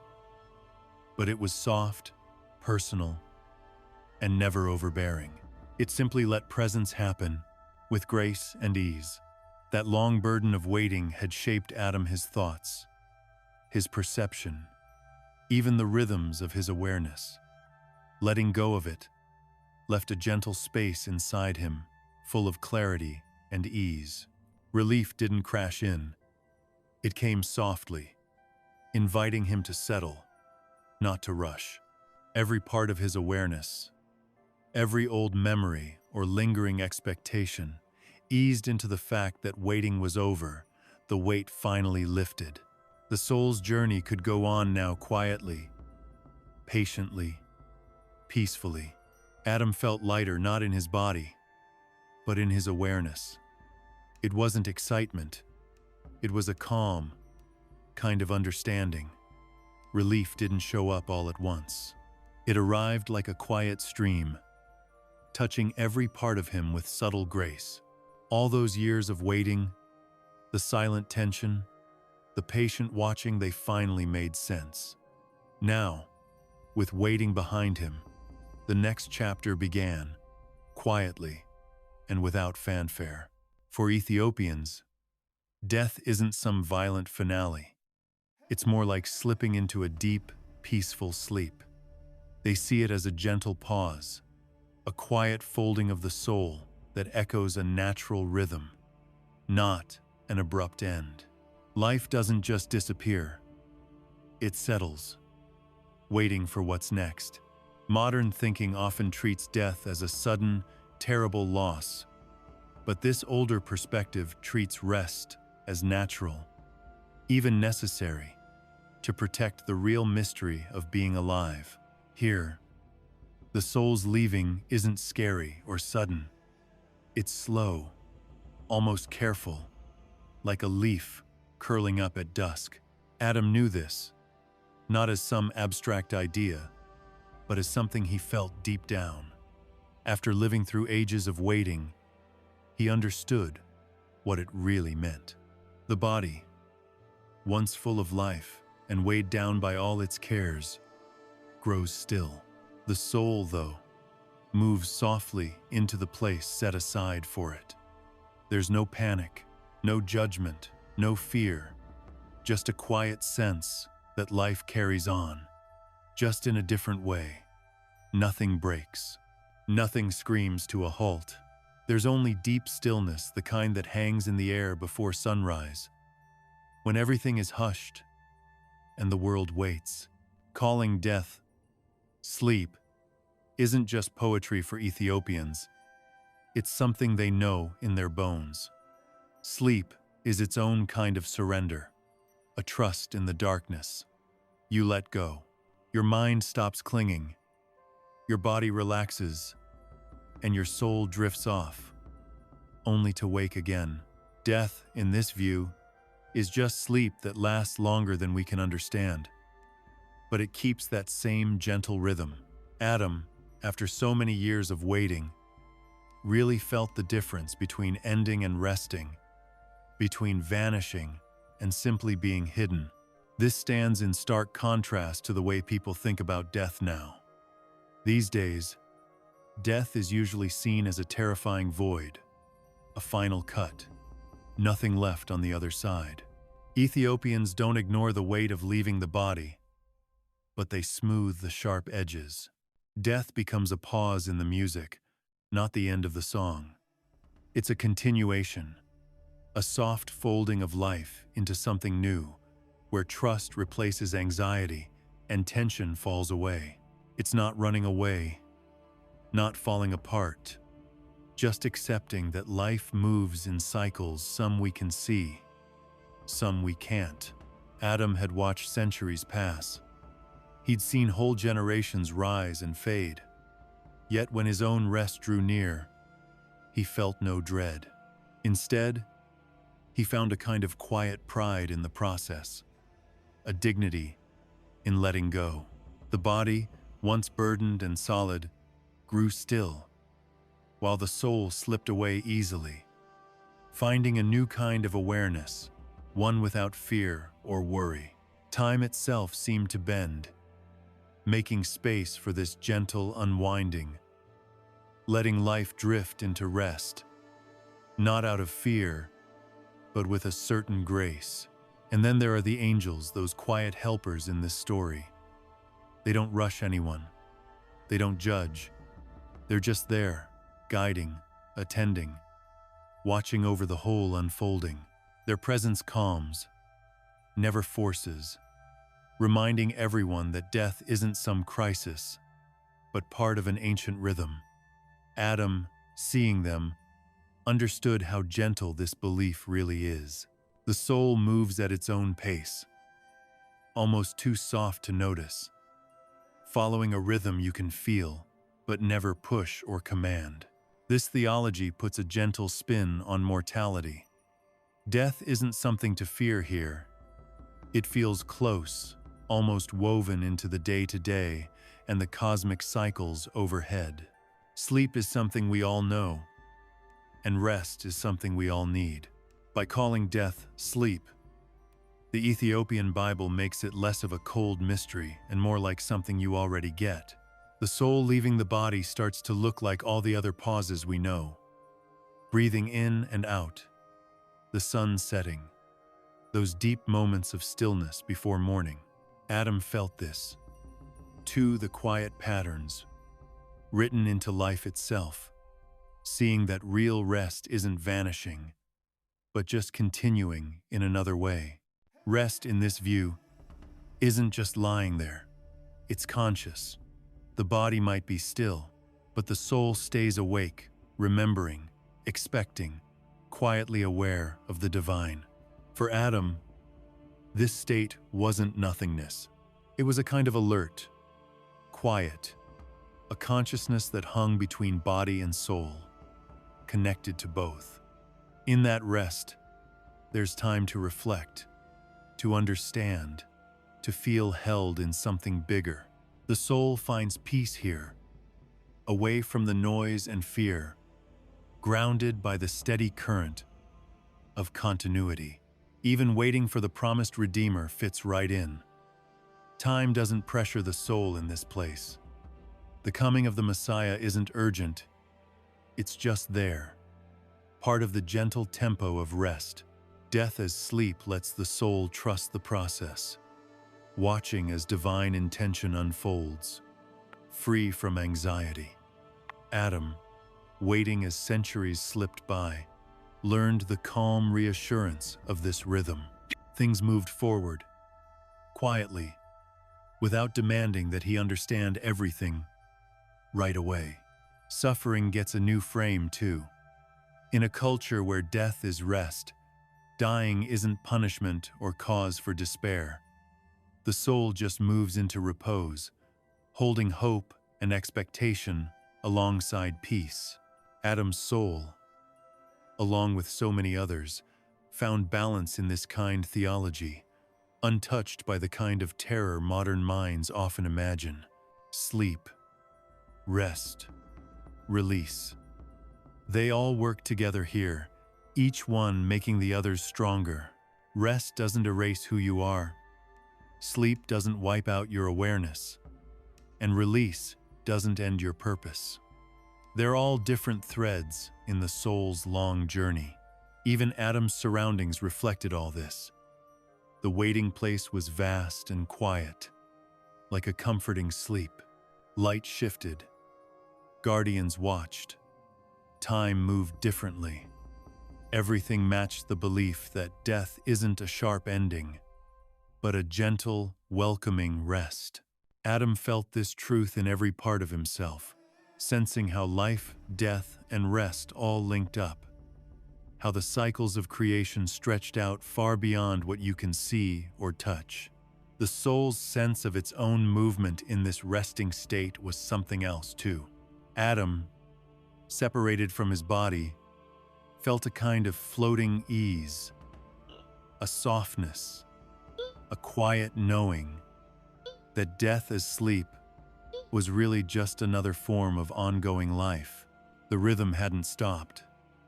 It had just softened, letting the soul breathe and stretch and recognize the steady presence of the divine. Sleep wasn't a break. Rest wasn't a pause. Release wasn't a loss.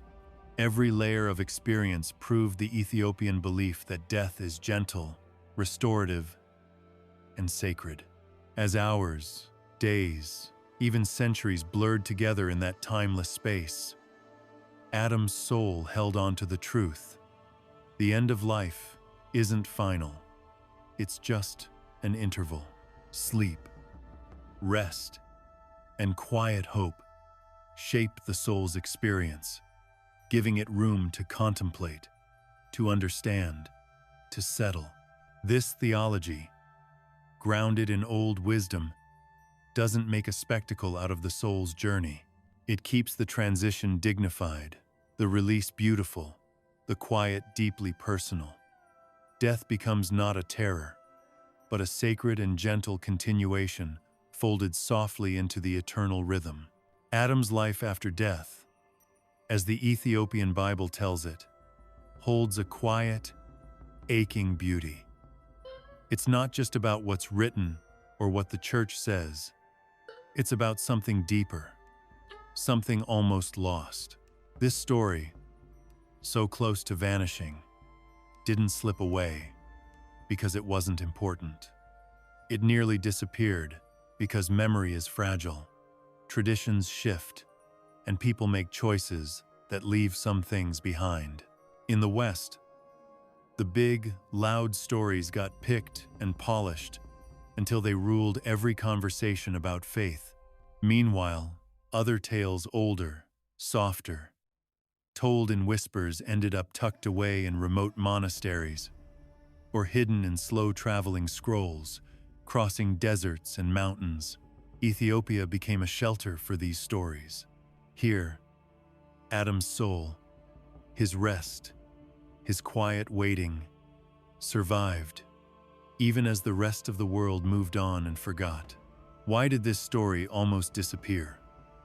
Culture and history both played a part. The West's religious leaders made their own choices, picking stories that fit their rules, ones that taught clear lessons, set boundaries, or pressed on guilt and authority. Adam's waiting soul, his gentle release, the idea of death as peaceful rest, none of that fit the mold. Western canons wanted structure and certainty, not meditative wandering or reflection. So, the Ethiopian texts, written in Ge'ez, kept drifting quietly through time, cared for by monks who prized memory over fame. Adam's story survived, but just barely a hidden gem, safe in a fold of history, almost invisible. There's a real fragility here, something you feel more than see.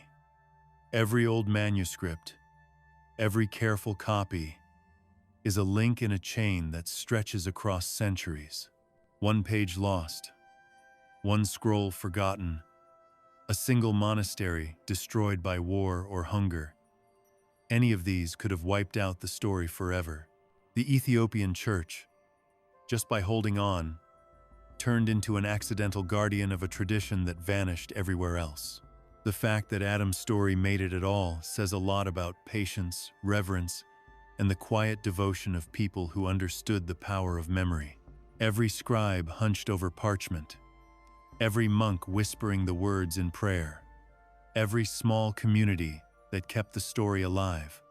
They all did their part to protect a voice the rest of the world barely heard. Even in Ethiopia, there's a gentle sense of loss around the story.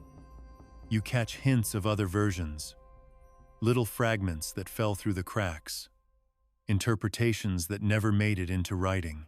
Sometimes you can almost hear those missing voices like a faint echo, soft and distant. A memory at the edge of awareness. The loss isn't loud or bitter, it's quiet. A shadow that reminds you that even the stories we save are never totally whole. Memory is always missing something. If you look at Western and Ethiopian traditions side by side, the contrast jumps out. In the West, Adam's death is about guilt, judgment, and the heavy weight of sin. The story beats out a rhythm of failure and consequence, a tension that lasts for generations. But in Ethiopian texts, it's different. The focus is on rest, on the soul's gentle journey, on waiting and eventual release. Adam isn't just a cautionary tale. He's a real presence, someone living, moving through existence, finding peace. These differences aren't just theological, they're deeply human. They change how the story feels, how it moves in your mind, how it shapes your sense of what it means to be mortal. The Ethiopian version leaves space for reflection, for empathy, for the idea that death might restore what life takes away. It's a softer, more tender way of telling the oldest story. There's something almost close and personal about the Ethiopian texts, like the story isn't just being told, it's being shared. Instead of just listing out what happened, these words draw you in. You can almost feel what Adam feels. The heaviness of years, the gentle sense of being let go, the quiet company of angels. Maybe that's part of why this story slipped through the cracks for so long. Stories that don't spell everything out. Stories that ask you to sit with them and feel these don't always fit into the big, official versions of history. But that's exactly where their power comes from. Adam's life after death isn't just a memory. It's something you feel in your bones, like all those years of waiting are still humming inside the text. The fact that we almost lost this story says a lot about how fragile memory can be.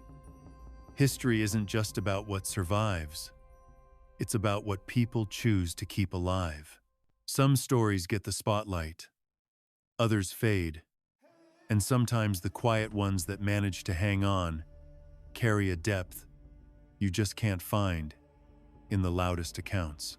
With Adam, the Ethiopian text saves something both sweeping and intimate, a story that stretches across centuries but still pays close attention to one soul. Images of death as gentle sleep, the slow release of the spirit, the watchful presence of angels. These details made it through because someone, again and again, thought they mattered, even if the rest of the world barely noticed. There's also this soft ache running through the whole thing, a reminder that forgetting is human. Every tradition has stories that vanish, voices that go unheard, wisdom that slips away before anyone catches it. Adam's story almost disappeared, holding on by a thread. Yet that thread is everything. It shows that keeping memory alive isn't just about loyalty, it's an act of grace. There's something humbling about knowing that what we read today survived centuries of silence and solitude, carried by hands that copied, hearts that remembered. The Ethiopian preservation isn't just a quirk of history, it's a feeling, a kind of care that memory asks for, and the fragility that always comes with it. Even now, the story feels a little like a secret, passed from one generation to the next. You can read it, but it still feels private, known, but hidden, ancient, but somehow familiar. Its survival feels gentle, almost cradled, by people who cared more about depth than fame. That quietness pulls you in. You end up in the softer spaces of the story, living through the patient waiting, the calm release, the rest that Adam knew. The fact that we almost lost it only makes it hit harder. It's a treasure that could have vanished. A quiet reflection on the delicate work of keeping memory alive across time. That sense of loss is mixed with gratitude. Sure, parts of the story nearly slipped away, but what's left gives us a window into a world that doesn't look much like ours. The Ethiopian version doesn't preach or threaten. It welcomes. Adam waits, finds peace, is watched over by angels, and unfolds gently into whatever comes next. All of this survived because someone, lots of someones, thought it mattered enough to write down, to keep safe, even in the shadows.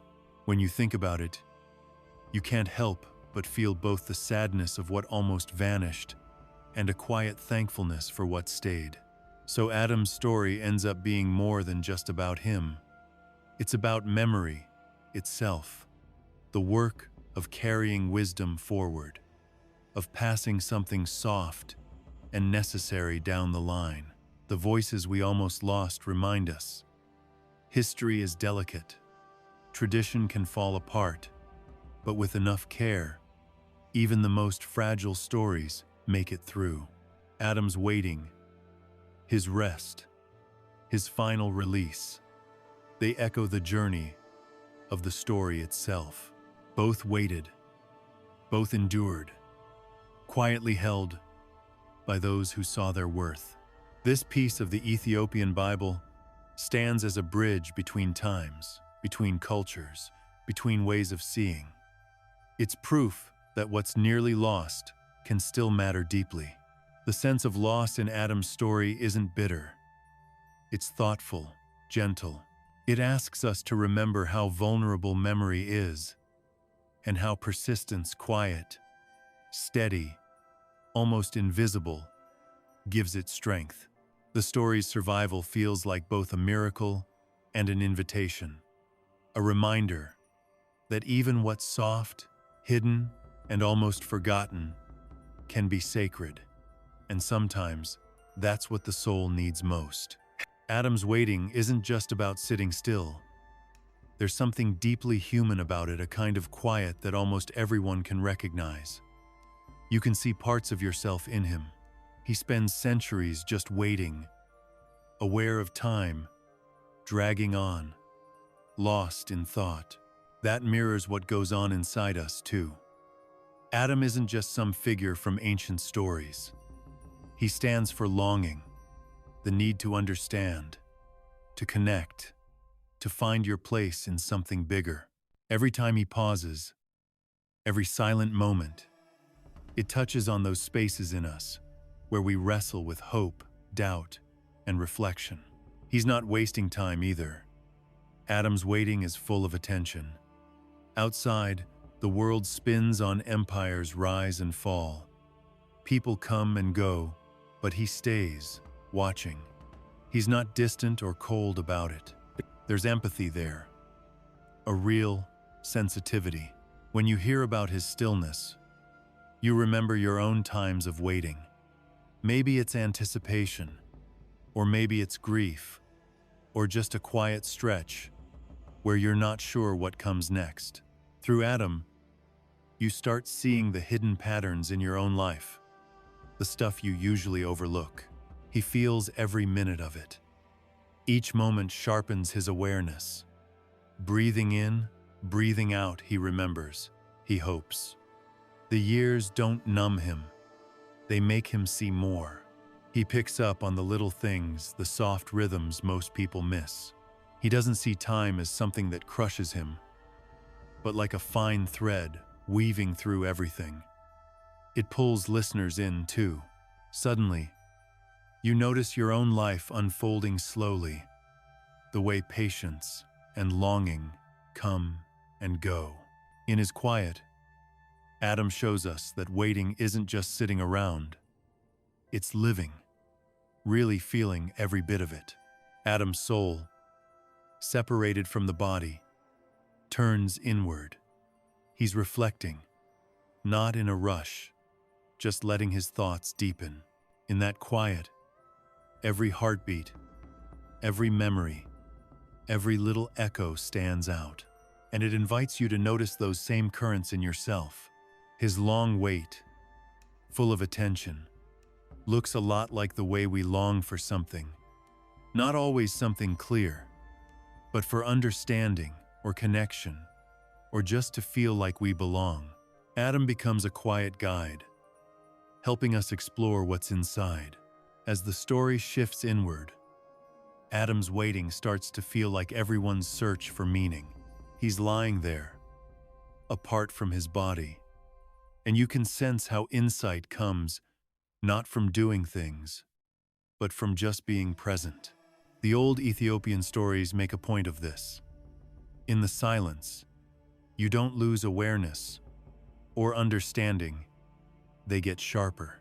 Adam goes through what we all do, the tug of war between impatience and acceptance, hope and uncertainty. His experience matches our own struggles to find our place, to deal with time, to reach for something bigger. You start to realize Adam's story isn't really about what happens to him.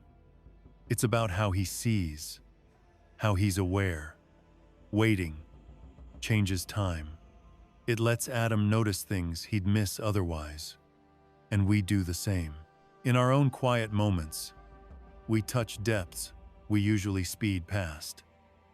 The story invites us to look at these inner places, to remember that even when nothing seems to be happening, life is still bursting with meaning. Adam's patience is a reminder. Understanding takes time, and that's okay. There's also real empathy in Adam's experience. While he waits, he notices the other souls around him, their quiet hopes, the gentle shifts in the waiting place. It feels like a picture of how we're all connected. Even when we feel alone, we aren't really. You can sense it in your own life. The silent ties to others, the shared weight of hope or expectation. Adam's gentle, watching, and patience show that waiting isn't lonely. It's a way of connecting, of being part of something bigger, tied to all the people around you, and, really, to everyone. Adam's inner world, as the story tells it, shows that waiting isn't just sitting around doing nothing. There's a kind of quiet energy to it. Every thought, every memory, even the smallest flicker of feeling, suddenly matters. Through the Ethiopian lens, what might look from the outside like stillness or inaction turns into real, deep contemplation. You start to realize your own quiet moments, those stretches of waiting or just thinking, aren't empty at all. They're alive with some kind of conversation inside you, with your memories, your hopes, your worries, even with who you are at your core. Adam walks with you through these hidden places, showing that even in complete silence, the soul is busy, moving, searching, growing. His story gets at something familiar, that hope doesn't have to mean restlessness. Adam waits for promises to unfold, but he doesn't stew in anxiety or chase the future. Time stretches out in this waiting place, and his mind grows to fill it. You start to see your own waiting differently. Maybe longing doesn't have to gnaw at you. Maybe hope can be steady, and patience can become its own kind of grace. A space where you actually notice things, reflect, and start to understand on a deeper level. As Adam drifts through centuries of waiting, his story becomes a kind of meditation on what it means to be human. We all move through cycles: birth, growth, decline, rest, and each stage brings its own lessons and burdens. Adam's journey brings these patterns into focus, letting you really feel their weight and meaning. In his watchfulness and the way he pays attention to life unfolding, you see the same longing and searching that everyone carries. That's what makes his ancient story feel so close and real. In the end, Adam stands in for every one of us, reminding you that even in the deepest quiet, life pulses with meaning. Waiting, watching, letting awareness bloom, none of that is emptiness. It's intimacy with yourself and with something bigger. His experience shows what it means to live in the tension between wanting and waiting, action and stillness, hope and understanding. Hearing Adam's story invites you into your own inner world. You feel the quiet weight of your own being and start to see that this journey of waiting, resting, and just being present is something everyone shares. Adam's story stretches across ages, but it still hits close to home. It has this way of reaching out quietly, offering comfort to anyone weighed down by anxiety or fear, or just that creeping sense of being alone in the world. These days, the idea that time's slipping away can feel like a constant pressure, almost like a warning siren you can't shut off. But if you look at how Ethiopian tradition tells Adam's story after death, things shift. Death isn't some monster waiting in the dark. It's gentle. It's a soft rest, not a jolt or a fight. The peaceful waiting place, the kindness of the angels, the way Adam's soul just lets go. All of that brings a kind of calm. It reminds us that life has a rhythm, that patience is something you can grow into, and that you don't have to race through your days afraid or desperate to keep up. Honestly, modern life's loud. There's always something happening, something expected. It can feel like the world's spinning too fast, and you're just trying not to fall off. In the middle of all this, Adam's story feels like an anchor. Here's someone who waits, really waits. And in that space, he finds deep peace.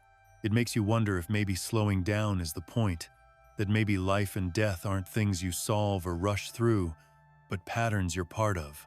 Adam's long, patient waiting becomes a kind of mirror. It shows the stillness so many people crave, but rarely let themselves find. Watching him, you start to realize that fear and urgency aren't built in, they're learned. And maybe they can be unlearned with a little reflection. There's also this ache of loneliness that seems everywhere now. Even surrounded by people, it's easy to feel cut off, like nobody really gets it. But Adam, even in his waiting place, is never truly alone. He's got company, other souls, quiet, sharing the same experience.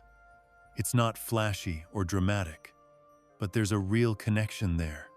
The story suggests that maybe our own solitude isn't as total as we think. Even in silence, something ties us together.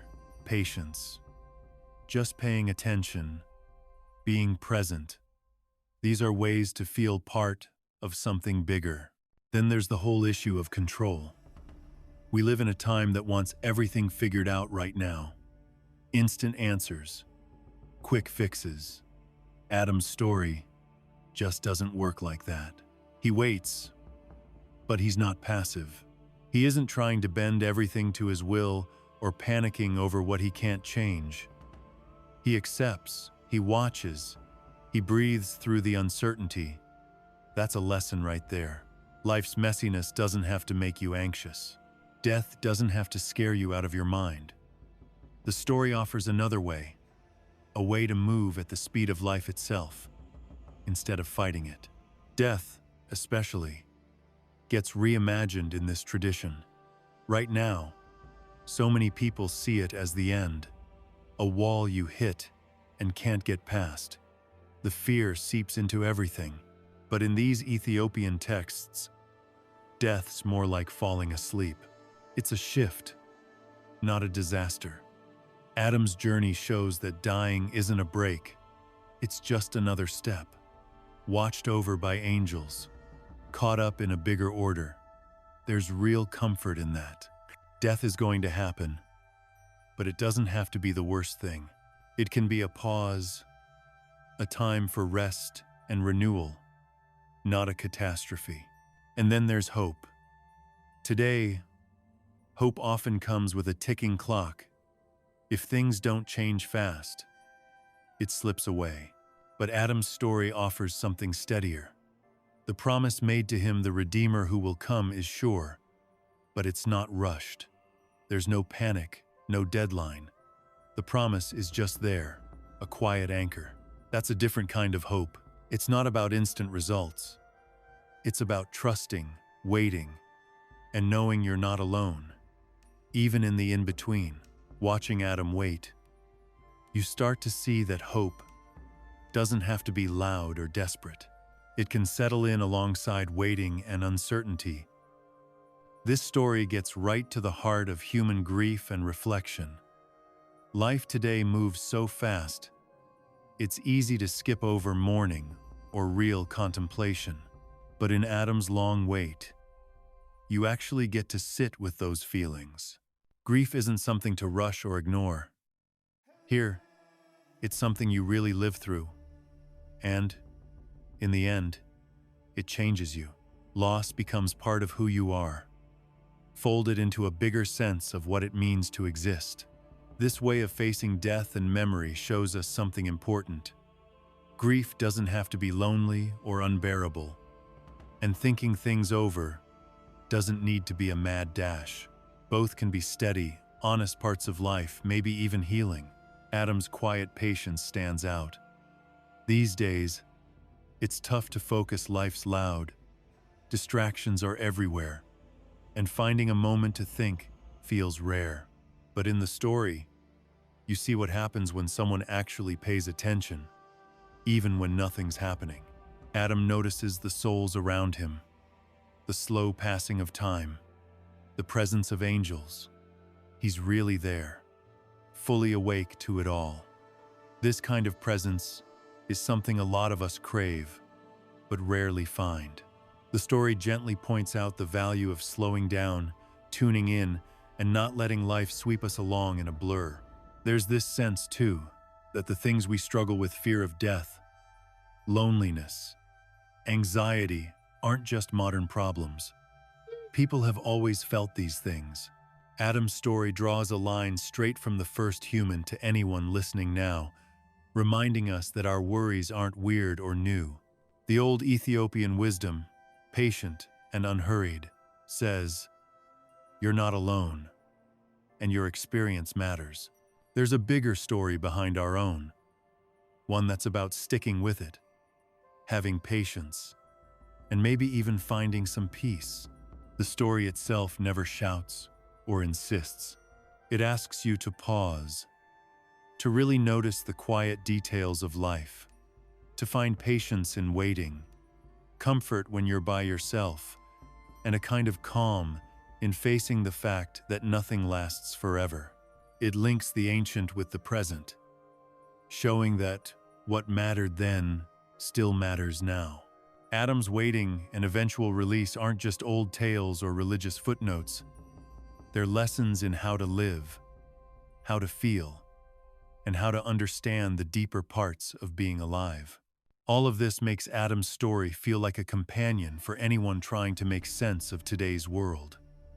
It doesn't judge or demand anything from you. It just sits with you, steady and calm, reminding you that even when life feels uncertain or lonely, there's still a thread of meaning running through it all.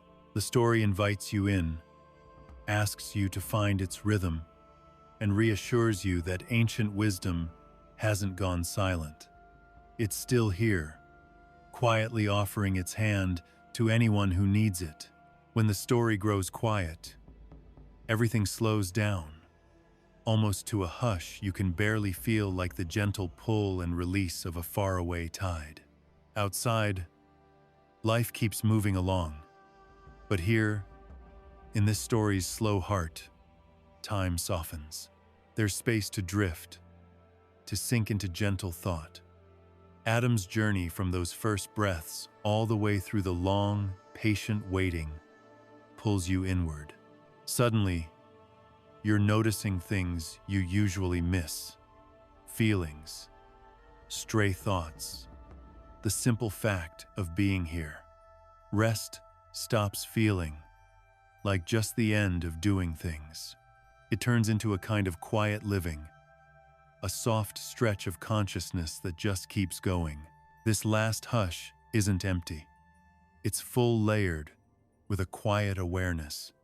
In the Ethiopian tradition, the waiting place of souls, the careful watch of angels, and Adam's slow patience all move gently together. They're almost invisible, but they hold everything up. As the tale fades into silence, you can sense the soul doesn't vanish. It just flows on, sliding into a calm rhythm that feels like it's always been there. This place is thick with observation, empathy, and presence. The old weight of years and the endless patience of what's beyond time settle together, and you find a deep, steady peace. Adam's story turns into a kind of mirror, showing you your own hunger for calm, for rest, for a soft landing after the noise of living. In this stillness, every piece of Adam's journey glows in memory. The gentle separation of soul and body, the silent waiting, the quiet gaze of angels, and the slow drift of time, all of it folds together into a single, gentle flow. You're drawn into the texture of being itself. Life's rhythms aren't just out there. They run through your thoughts and feelings. 2. In this downward drift, you're invited to settle into the spaces between seconds, to notice the mild beat of awareness, and to let your mind rest. No pressure, no forcing. Light and shadow, always flickering through Adam's story, now settle into a soft backdrop. Shadows stretch and fade. Light drifts through in slow waves, and the line between what you see and what you can't blurs. This isn't a story rushing toward an ending. It just eases into a gentle, ongoing flow, a blend of memory, life, and awareness. The centuries of waiting and revelation melt away, leaving just the quiet experience of being. The angels who watched over Adam are still here, but now their touch is barely there. There's no rush, nothing to explain. Their presence is calm and steady, a soft assurance that the soul and you, listening, are held in something gentle and orderly. Their watchfulness invites trust, not by insisting, but by simply being. Stillness feels safe here. Patient attention brings a kind of freedom. When you tune in to the slow beat of this story, you start to recognize that same protection inside yourself. A presence that doesn't interrupt or demand, just quietly exists. Adam's long journey through patience and waiting has been preparing you for this. Every stretch of hope, every moment of looking forward, leads to this merging with silence. Following along, you can feel old tensions slip away, worries lose their shape, and your mind soften into a quiet calm. The story's not trying to teach you anything. It just shows what it's like to rest deeply, to watch quietly, to let the soul settle into its own quiet beat. As the story fades, time itself loosens its grip. The centuries that once marked Adam's journey blur into a smooth stretch, where waiting and simply being aren't at odds. You start to sense life, like this story, isn't made of sharp breaks, but of an endless, flowing current. Each moment holds its own depth and quiet. In this space, you can let go of hurry, let your heart unclench, let your body relax. The story brings you to a threshold where rest and reflection meet and leaves your soul to its own easy rhythm. Even the slightest movement in this final space, a flicker of light, a quiet hum of awareness, the slow drift of thought, has its own gentle rhythm. Nothing demands your attention. Instead, it all feels nurturing, soft. After a story that stretched across ages, there's no rush now. You just take it in. You start to notice the quiet pulse of being alive, the soft sound of your breath, the simple beat of your heart, and the sense that you're part of something wide and lasting. As the story melts away into stillness, you feel held and guided, almost as if Adam's long journey was a hand leading you here to a place where you can rest, reflect, and simply be. There's no need to ask what it all means, no pressure to pull out a lesson or moral. The story settles in, gentle and steady, and lets your mind find its own peace. All the weight of the centuries, the hopes, the watching, all of it merges into one easy rhythm that just echoes inside you. It's like the Ethiopian idea of death as rest, the soul's patient journey, the quiet company of angels. It all lands here, in a place where the only thing left is calm, open awareness. As you drift along this last part, you start to see yourself in the story. Adam's patience, his waiting, his quiet merging with silence. They touch something in you, something that needs rest and stillness too. The tale builds a quiet bridge from ancient times to now, From the first human to everyone listening today, it's a soft bridge, never pushy, just comforting. You can slip into the story, feel its slow rhythm, and end up in a space where quiet watching and gentle presence feel completely natural. Silence comes in slowly, almost without you knowing, and brings a deep sense of ease. Your thoughts start to loosen up, your heart softens, your body settles into the story's gentle pace. When the tale finally fades, you're left with the feeling that life, awareness, and even death are tied together in a steady, quiet flow. Waiting isn't empty here. It's full of meaning. Patience has its own quiet beauty.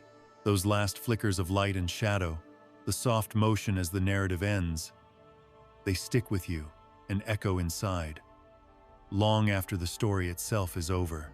Adam's long, steady journey now matches your own reflective mood. It's an invitation. Rest, watch, be still, and notice how even in silence, there's movement and presence. As the story drifts to its quiet close, you're carried along, feeling the soft beat of continuity, the calm weight of awareness, the gentle stretch of consciousness.